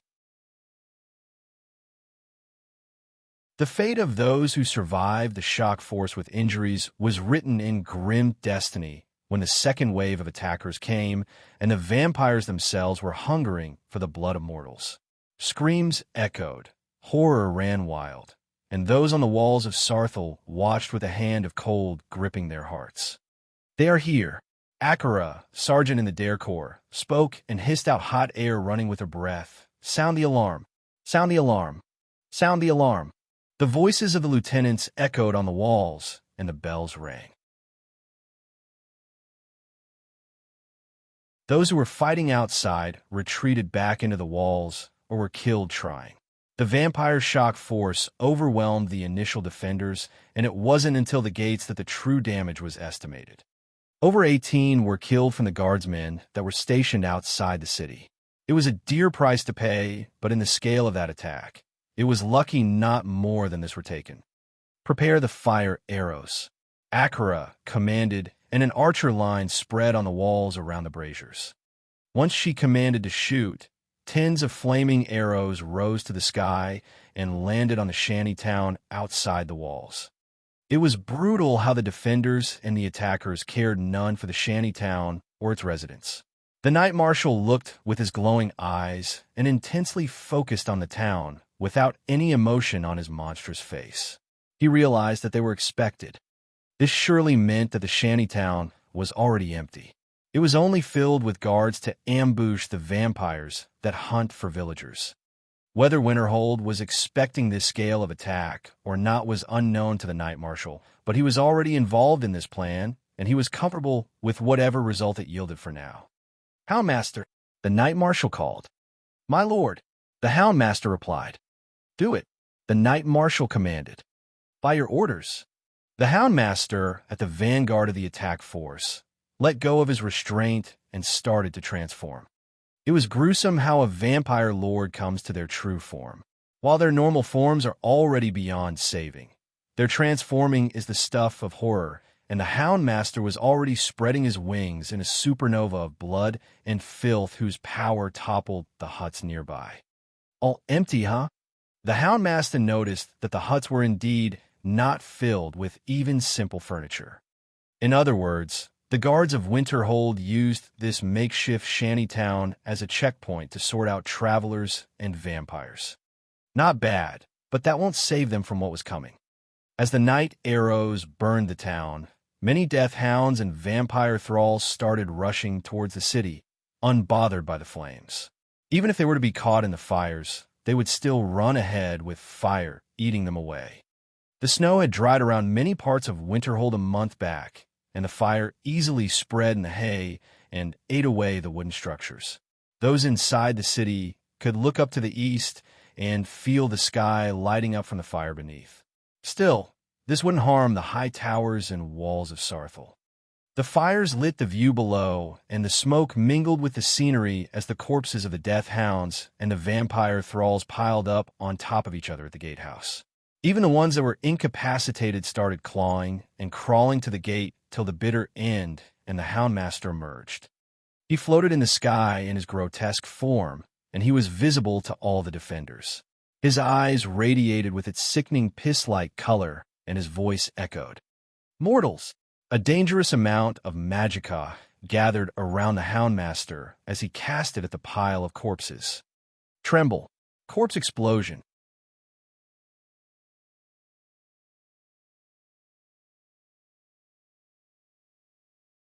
Chapter 709, Strategy. Chapter 709, Strategy Corpse Explosion. Usually, such a spell would rip the flesh and the bones, and then detonate them together to create an attack that affects the target psychologically, by the flesh and entrails of dead things, and physically by the bone shrapnels. But there was another variation, a more sinister one with an intent for destruction and annihilation. This spell would overload corpses with an overwhelming amount of magicka, and use whatever traces were left of the soul to cause an arcane blast that is almost similar to the spell Energy Burst. So why use this version of the Corpse Explosion spell with a reliable alternative like the Energy Burst spell already exists? The answer is obviously for the extra flavor of toxic emissions caused by the necrotic energy that is quite fatal to the living and completely harmless to the undead. And it was a blast.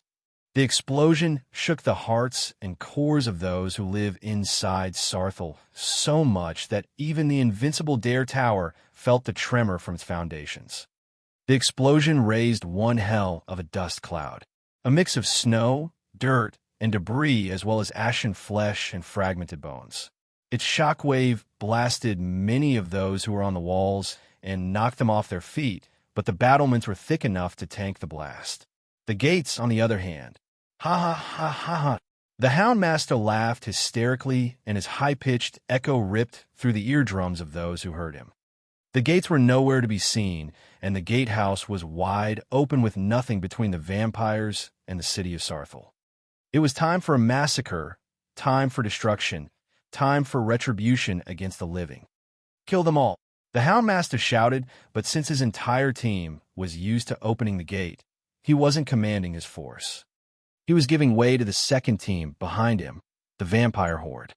At the lead of the horde was an armor-clad knight with abnormally tall stature and shining armor. He held a greatsword that looked as bright as it was menacing, with a razor edge that can devastate all things, living and dead. This was the leader of the second wave. The second wave started, and many vampires, dressed in their dark leather garments, sped through the burning field like grasshoppers jumping across a rice paddy, and their aim was the gate.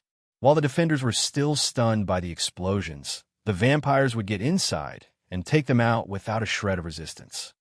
And the bastion of the north shall fall. But, and since there is a but, Alina was sighing in her heart at her opponent. Things never go this smoothly. After all, she can predict it by looking at the general direction of the vampires. She may have been surprised by the first wave since she was sleeping just now, but as soon as she is awake and her eyes are seeing what is going to happen, she can react just fine. She saw the explosion and realized that there were strange stigmas on the bodies of the thralls and the death hounds, a stigma that acts like a soul trap, a bit illogical to apply on undead like the death hounds, and even on the living thralls, but it's surely something that is meant for maximizing the effect of a spell. If it is exploding, the gate should be the target. Alina gave one order that was enough to deal with this situation. And now we can return to the but the gate was being closed. In such a critical situation where the orders were to go ahead through the gate, but the way ahead is getting blocked with a gate that shouldn't be there, many of the vampires weren't sure whether to go ahead or retreat. That stunned them for a moment, and that was a mistake that shouldn't happen in battle. No one understood how there was still a gate left, but if there was a gate, this means that things will get complicated at this rate, and they need to get inside and prevent this from happening. They rushed ahead by burning their blood and using it to perform the blood rush techniques, which teleports ahead in a trail of blood mist, and some vampires were successful enough to reach the gate and push against whoever was about to close it. Yet for some reason, no matter how the vampires pushed, they didn't even slow down the gate until it was shut with a loud thud. And the world quieted down as the vampire looked at each other and finally decided to look up. Fire! Yet the merciless word was uttered by Akira as she waved her hand down. Swoosh, swoosh, swoosh, swoosh, swoosh, swoosh, swoosh, swoosh. A storm of projectiles followed Akira's command. It wasn't just crossbows that were fired, but even volleys of arrows from behind the wall, spells of magic, and scatter. They attempted to scatter, but despite all the speed and dexterity a vampire can muster, it would be useless in the face of the overwhelming force and the cunning of a trap master. Alina could see it all from above as she created what can be seen as a kill zone. But how did she do it? Once she realized there would be a blast, she ordered that the gate be closed but not to be barred from inside. Once the corpse explosion happened, the explosion was powerful but not powerful enough to shatter the walls.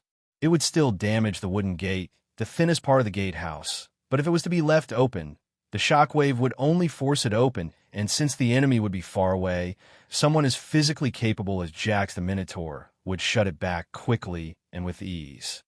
It was as simple as that. Just leave the gate unbarred. The first team is on preparing to leave the barracks. The second is heading to the wall. The third is already defending the walls under Akira's lead. The fourth and fifth are defending Winterhold. The sixth is moving from Winterhold to Sarthal as reinforcement. The seventh is spread outside the hold. The eighth team is in position at the backlands. Isha transmitted a report to Alina. And Team 0? Alina asked. Operating with the Dawn Guard. Mirren replied.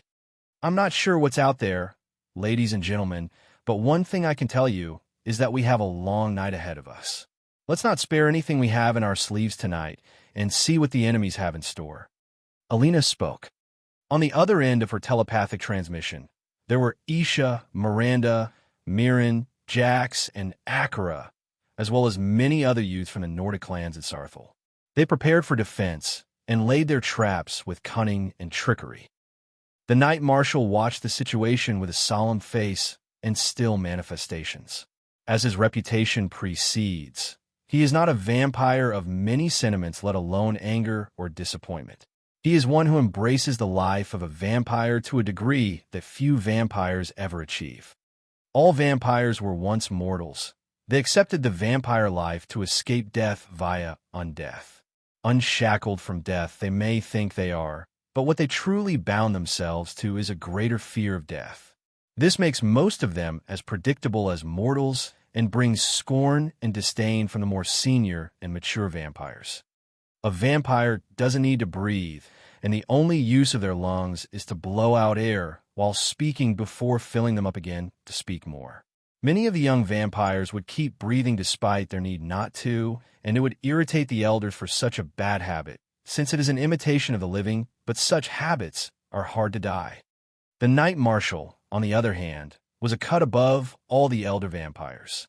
Not only did he not breathe, he never had any emotions, he never spoke needlessly, he didn't even move needlessly, and always stood like a statue or a frozen corpse. Looking at him, one would realize that he is something with a humanoid shape, but he is barely a being or even an object of death by this point. Even the Daedric creatures wouldn't be this strict. That's how solemn the Knight Marshal was. But after seeing the first two waves being handled out like that, even the Knight Marshal had to react, and his reaction was merely a few words directed to his followers. They have a seer. A seer.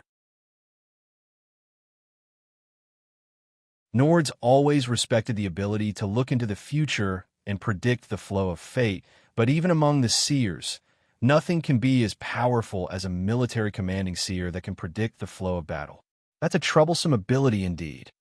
What shall we do, Lord? The Houndmaster, at the front alone with the leader of the second wave, stood helplessly while asking advice from their commander.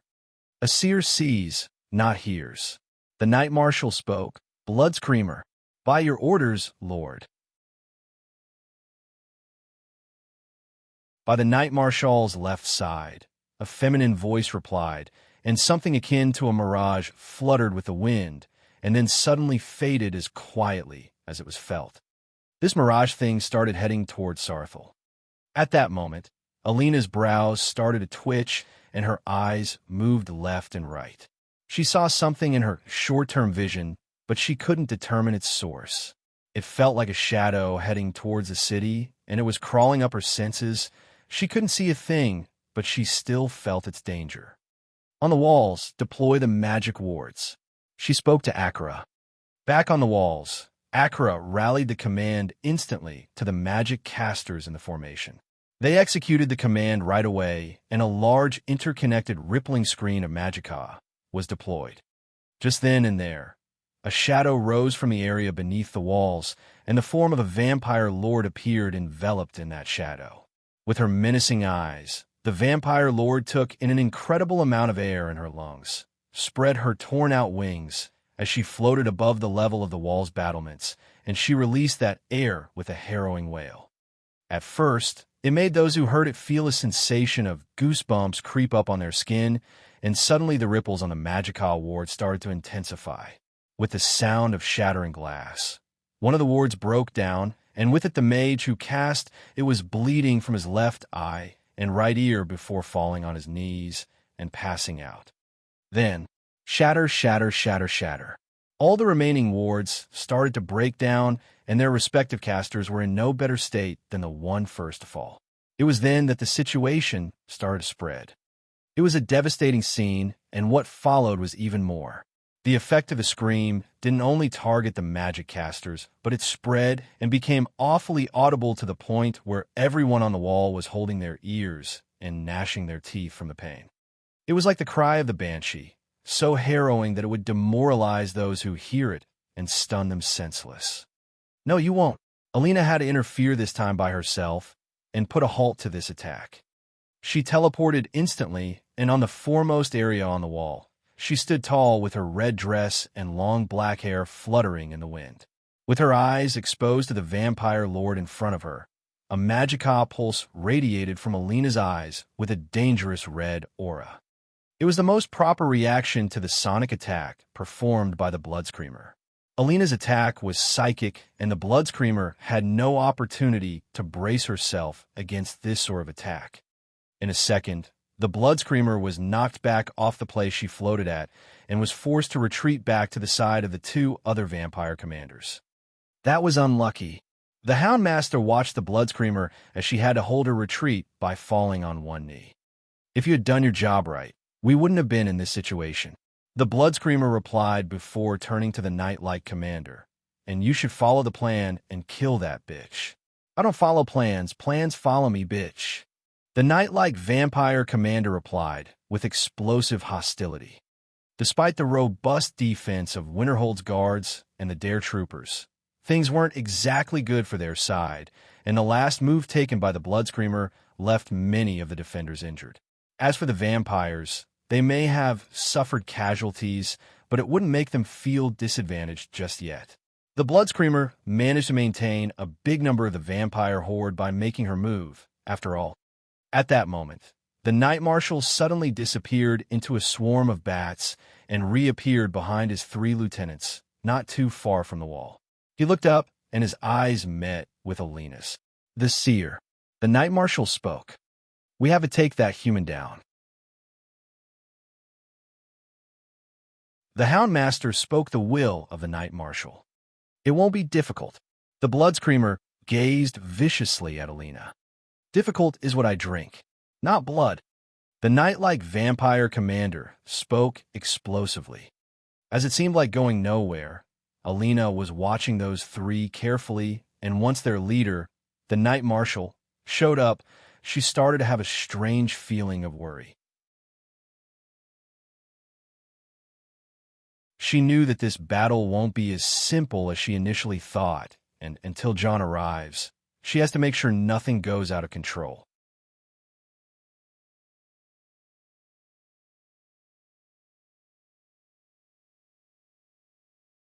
Chapter 7:10. Singing or Fighting. Chapter 7:10. Singing or Fighting. Sorry for breaking the publishing schedule I had going on. Had a few things to deal with IRL. Dogs of the Folkihar clan. Alina stood in the gatehouse and called the vampires out. Woe befalls upon you. Winterhold withstood 10s the might of you and 100s the courage. Spineless creatures of the night, this land will be your doom. Alina used the regular taunting strategy, which usually works on most opponents, a skill that was passed to her by her darling dear, John. That wench. The face of the Night Screamer twisted into all colors of cruelty and wanted to take a step ahead and punish the puny mortal. Wait, the Knight Marshal spoke. Houndmaster, entertained the human. As the Knight Marshal gave the role of facing Alina to the Houndmaster, the other 2 vampire lieutenants fell in line, or had to do so despite their emotions. As for the Houndmaster, a ruthless sneer appeared on his vampiric, fiendish face. Just like most vampire lords, the Houndmaster was the epitome of terror a mortal can ever imagine, and if it wasn't for the fact that Dare troopers has seen thick and thin along with the Dares from the darkest depths of Blackreach to battling mad witch men in the shadows and fires of dragons, these men and women wouldn't have endured till this point. Still, the Houndmaster has some unique features of his own, which set his face as more canine-like rather than the bat-like one. Woman, in the name of Molag Bal and Lord Knight Marshal, this Houndmaster shall rip you to pieces. The Houndmaster flew ahead while brandishing his claws and aiming them towards Alina's neck. Tired of living, on the opposite side, Alina's eyes glowed with dangerous light, and just a second before the claws would reach her, a gleam of moonlight crossed with the vampire's claws in a soundless impact. Once the exchange happened, the vampire was struck back with an obvious surprise on his face. The sound of the exchange was heard almost a second later like the sound of shattering glass, but what was shattering were the claws of the Houndmaster's right. Before he could react, Alina jumped off the wall and kicked him right in the face, falling together to the base of the wall. As they landed, the Houndmaster's face was planted to the ground, and Alina was standing with her 2 agile feet on it while holding a saber in her left. A few would mistake Alina for a frail spellcaster, but in truth, she is a daughter of the sword-wielding clan, the Moonblade. a Nordic hidden clan whose origins are mingled with mysterious Akaviri traditions. Alina's twin swords, Blood Scythe and Soul Render, are two demon-like swords that were part of her personal collection from the Deathbrand set. She owned the whole set, as John handed them all to her, but for now, she displayed only one sword. Impudent. Yet the fallen Houndmaster was far from over by a simple maneuver. As a vampire lord, it would take a miracle to kill such an entity. His broken claws regenerated at abnormal speed, and he slashed at Alina, who simply returned the favor.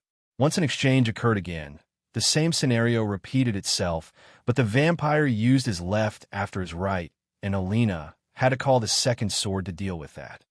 The Houndmaster was still beneath Alina's feet, and so he used the hideous wings on his back to force himself up in a violent motion to cause Alina to lose footing, but with the lightness of a feather. Alina let herself be thrown up in the air higher than the level of the city wall. She kept her grace by flying majestically up into the air, but as she reached the highest point she could reach, she blew a sharp whistle. Back at the Dare Tower, two things reacted to Alina's whistle. From the armory, a few pieces of ice started to vibrate and suddenly flew off their holdings standing while shattering all the glass on their way. These pieces of ice flew at an extreme speed out of the tower towards the eastern wall, and as Alina was the highest of her flight, the pieces of ice started to bind themselves on her body to form a glass-like armor of ice.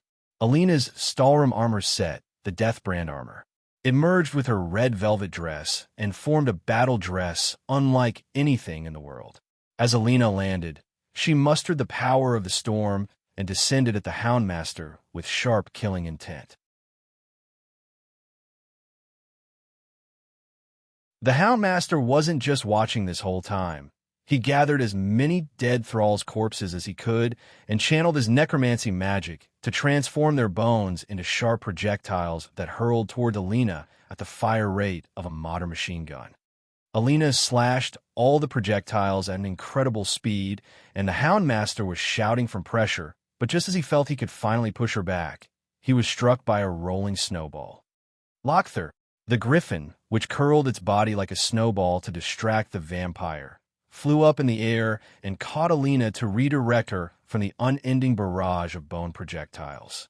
As the two joined forces, they descended towards the stunned Houndmaster and aimed to tear him apart with blades and talons. But just as he was going to be dealt with, a third party interfered. The Blood Screamer charged forward and reached for the Houndmaster before tossing him aside. Useless idiot! The Blood Screamer cussed at the Houndmaster, and instead of brandishing her claws at Alina, she was spamming a barrage of spells around the field. The Blood Screamer was a slender female vampire lord with long ashen hair and a zombie-like face with no nose or lips. A horrific specimen of a vampire for sure, and her abilities were that of horror and terror, as it all seemed.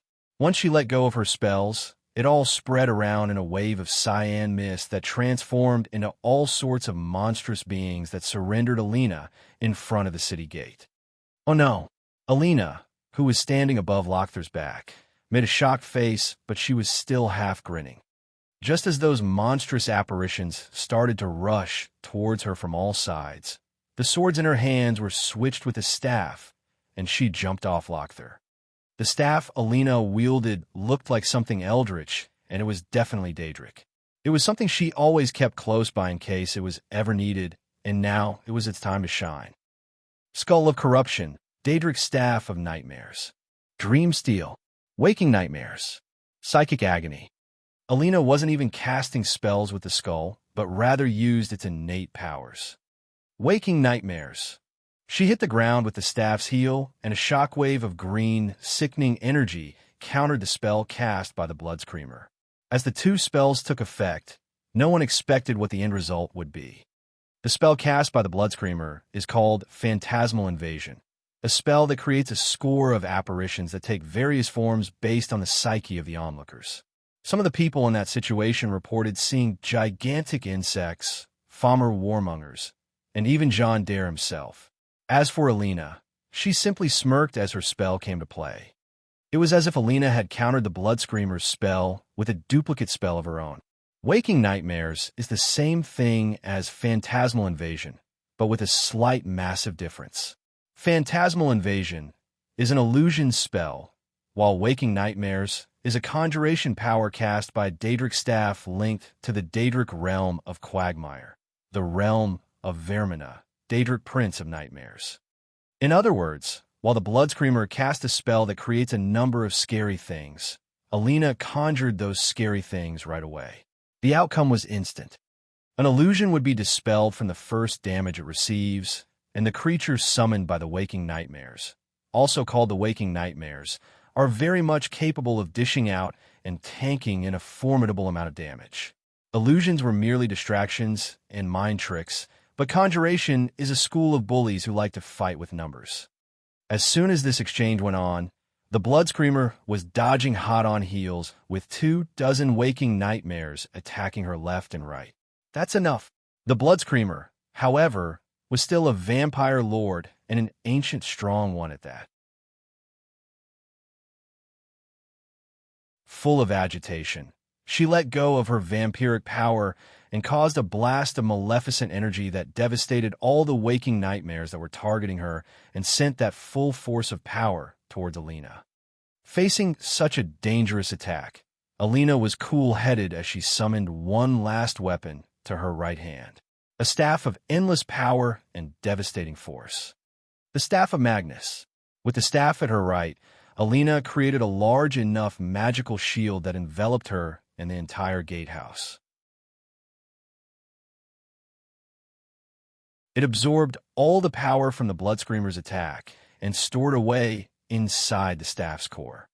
It was as if nothing had happened in the first place, and the Blood Screamer was left with an agitated look on her face. Both Alina and the Blood Screamer kept staring at each other. "Should I remind you that I still haven't taken my turn to attack?" Alina asked with a smug expression. She faced two of the vampire lords on her own and stood her ground splendidly. Her skill was superior and her arsenal was vast, providing her excellence in both close combat and magic combat. The Houndmaster, who was watching the past exchange, and the Blood Screamer, whose attack just failed, both suddenly retreated to the side of the knight-like vampire commander. Around them, Alina could notice that something has changed. Many vampires were spread around the area outside the wall to make a wide formation, yet each of them seemed to be a capable spellcaster on their own accord. They all raised their grim-looking weapons and aimed them at the city wall. They were buying time. Alina realized what just happened. She was reeled out of the wall by the enemy commanders to distract her from focusing on the battlefield by fighting her themselves. Once their real plan was finally executed and there was no way to reverse it, they retreated right away. The best way to overcome a seer is to make them look the other way. "Now!" the Blood Screamer shouted, and every vampire from the group under her command started screaming, just like how she did back then. "Cover your ears!" Akira shouted on the walls, as many of the troopers were still recovering from the first attack, but this second one was imminent and dangerous. These sharp screeches were sonic attacks, something that would damage the living greatly and leave them stunned and defenseless. It was all too late, and the sonic attacks struck the defenders who barely managed to put up a defense with simple magic wards. The problem with magic wards against sonic attacks is that sound waves echo and travel by bouncing off surfaces, which makes them quite tricky to handle. As the troopers were about to collapse, Alina wanted to fly back up the wall, but she was suddenly attacked with a barrage of magic spells that kept her on the defending end. She wasn't worried about the city, since there were a lot of monsters dormant in Sarthal and would move as soon as the threat got real, but she was genuinely worried for the troopers who got disoriented by the sonic waves. The Blood Screamer was cornering Alina from the front, and the Houndmaster was trying to get past Lochther to strike her from behind.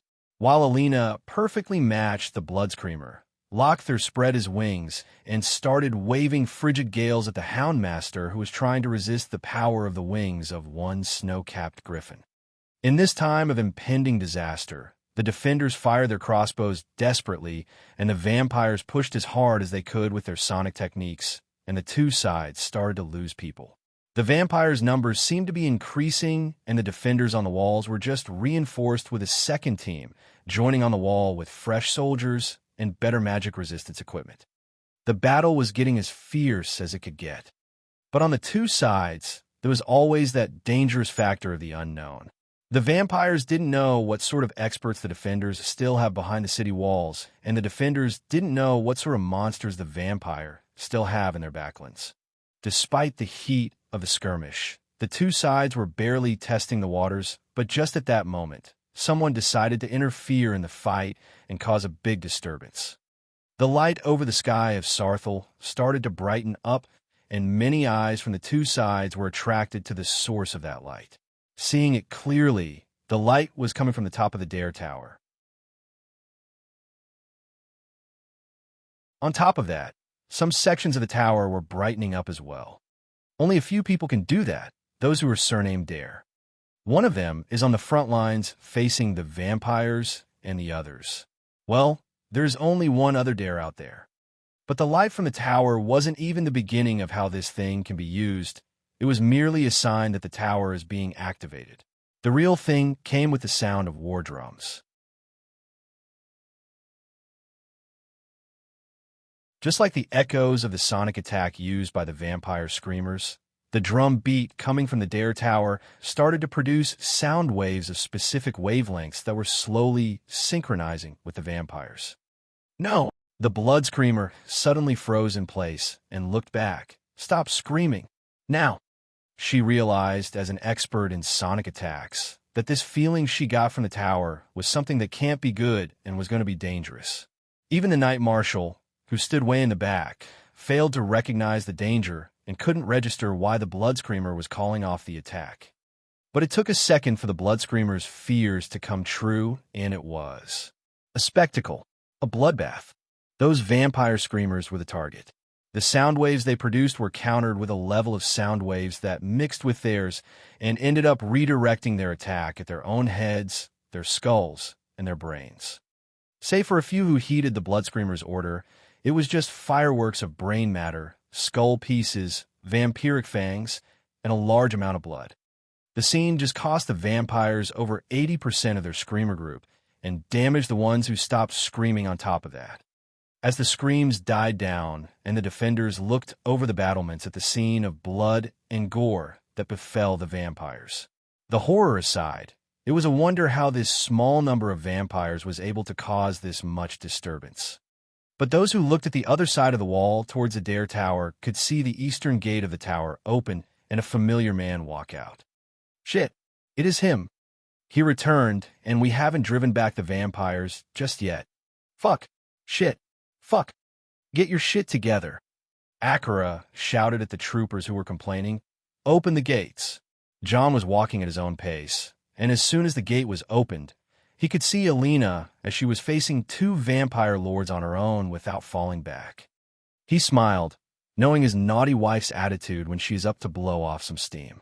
Her sword dance and magic casting, her magical armor and precise footwork, the intensity that keeps rising and falling in rhyme with her attacks and defenses, and on top of all, how she can manage 4 weapons at the same time by switching between the 2 staffs and the 2 swords whenever she wants. Words just came to John's tongue as he manifested an oud instrument by bardic tradition and started walking closer. Lama Bata Yatathna. When I saw her sway, he reached the outside of the gate and walked sideways out from the range of the fight before circling around the fight and watching Alina fight from the sidelines. Hibby Jamalu Fat Anna. My lover's beauty blew me away. He then walked ahead past Lochther and patted the griffin as he came to stand behind Alina. She couldn't lose her focus, but as she sensed his presence, she turned to him with a blade aimed at his neck. I'm on. I'm on. I'm on. I'm on. Oh, mercy. Mercy. Mercy. Mercy. John raised his hand in surrender and with a warm look in his eyes as he sang, while looking at his lover's eyes warmly. Lama Bata Yatathna, Lena Shemamian. Check Sami Yusuf's version for translation. You're late, she said. You're beautiful, he said. Singing or fighting? Seeing you fight, I could just sing all day. Die, you wretches. As the pink atmosphere was about to thicken, The Houndmaster managed to get past Lochther and charged at John and Alina with his claws elongating to rip the two apart. A pro tip for killing mosquitoes from my high school days, John said and waved an object that he brought from the cube. Books do the job like nothing else. With the book he had, the Houndmaster was suddenly struck with something he couldn't fathom the power it contained, and at that moment, he realized what just happened. The red-haired menace, the enemy which they were hired to draw out, has just returned home from his outing. Bang! By the time the Houndmaster realized that, he was at the center of an explosion that flattened to the ground with all his limbs broken and his body worn and torn as if he was stepped on by a giant. By the time the dust settled, his miserable state appeared to the public and shocked Alina, who stood behind John. "Just a book?" she asked while peeking her head. Well, John looked at the book in wonder as well. I may have forgotten to mention that this is the Ogma Infinium, so I had to take a detour to bring that thing over.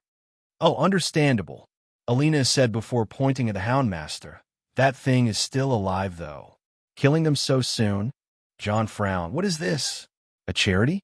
John could feel the gaze of a monster hiding behind the lines of the vampires, and in his eyes, the real fight hadn't begun just yet. That enemy may be the strongest vampire he is yet to face. That you're tuning in to the Warrior Lore YouTube channel. Don't forget to subscribe and join us on this journey to catch the most captivating stories.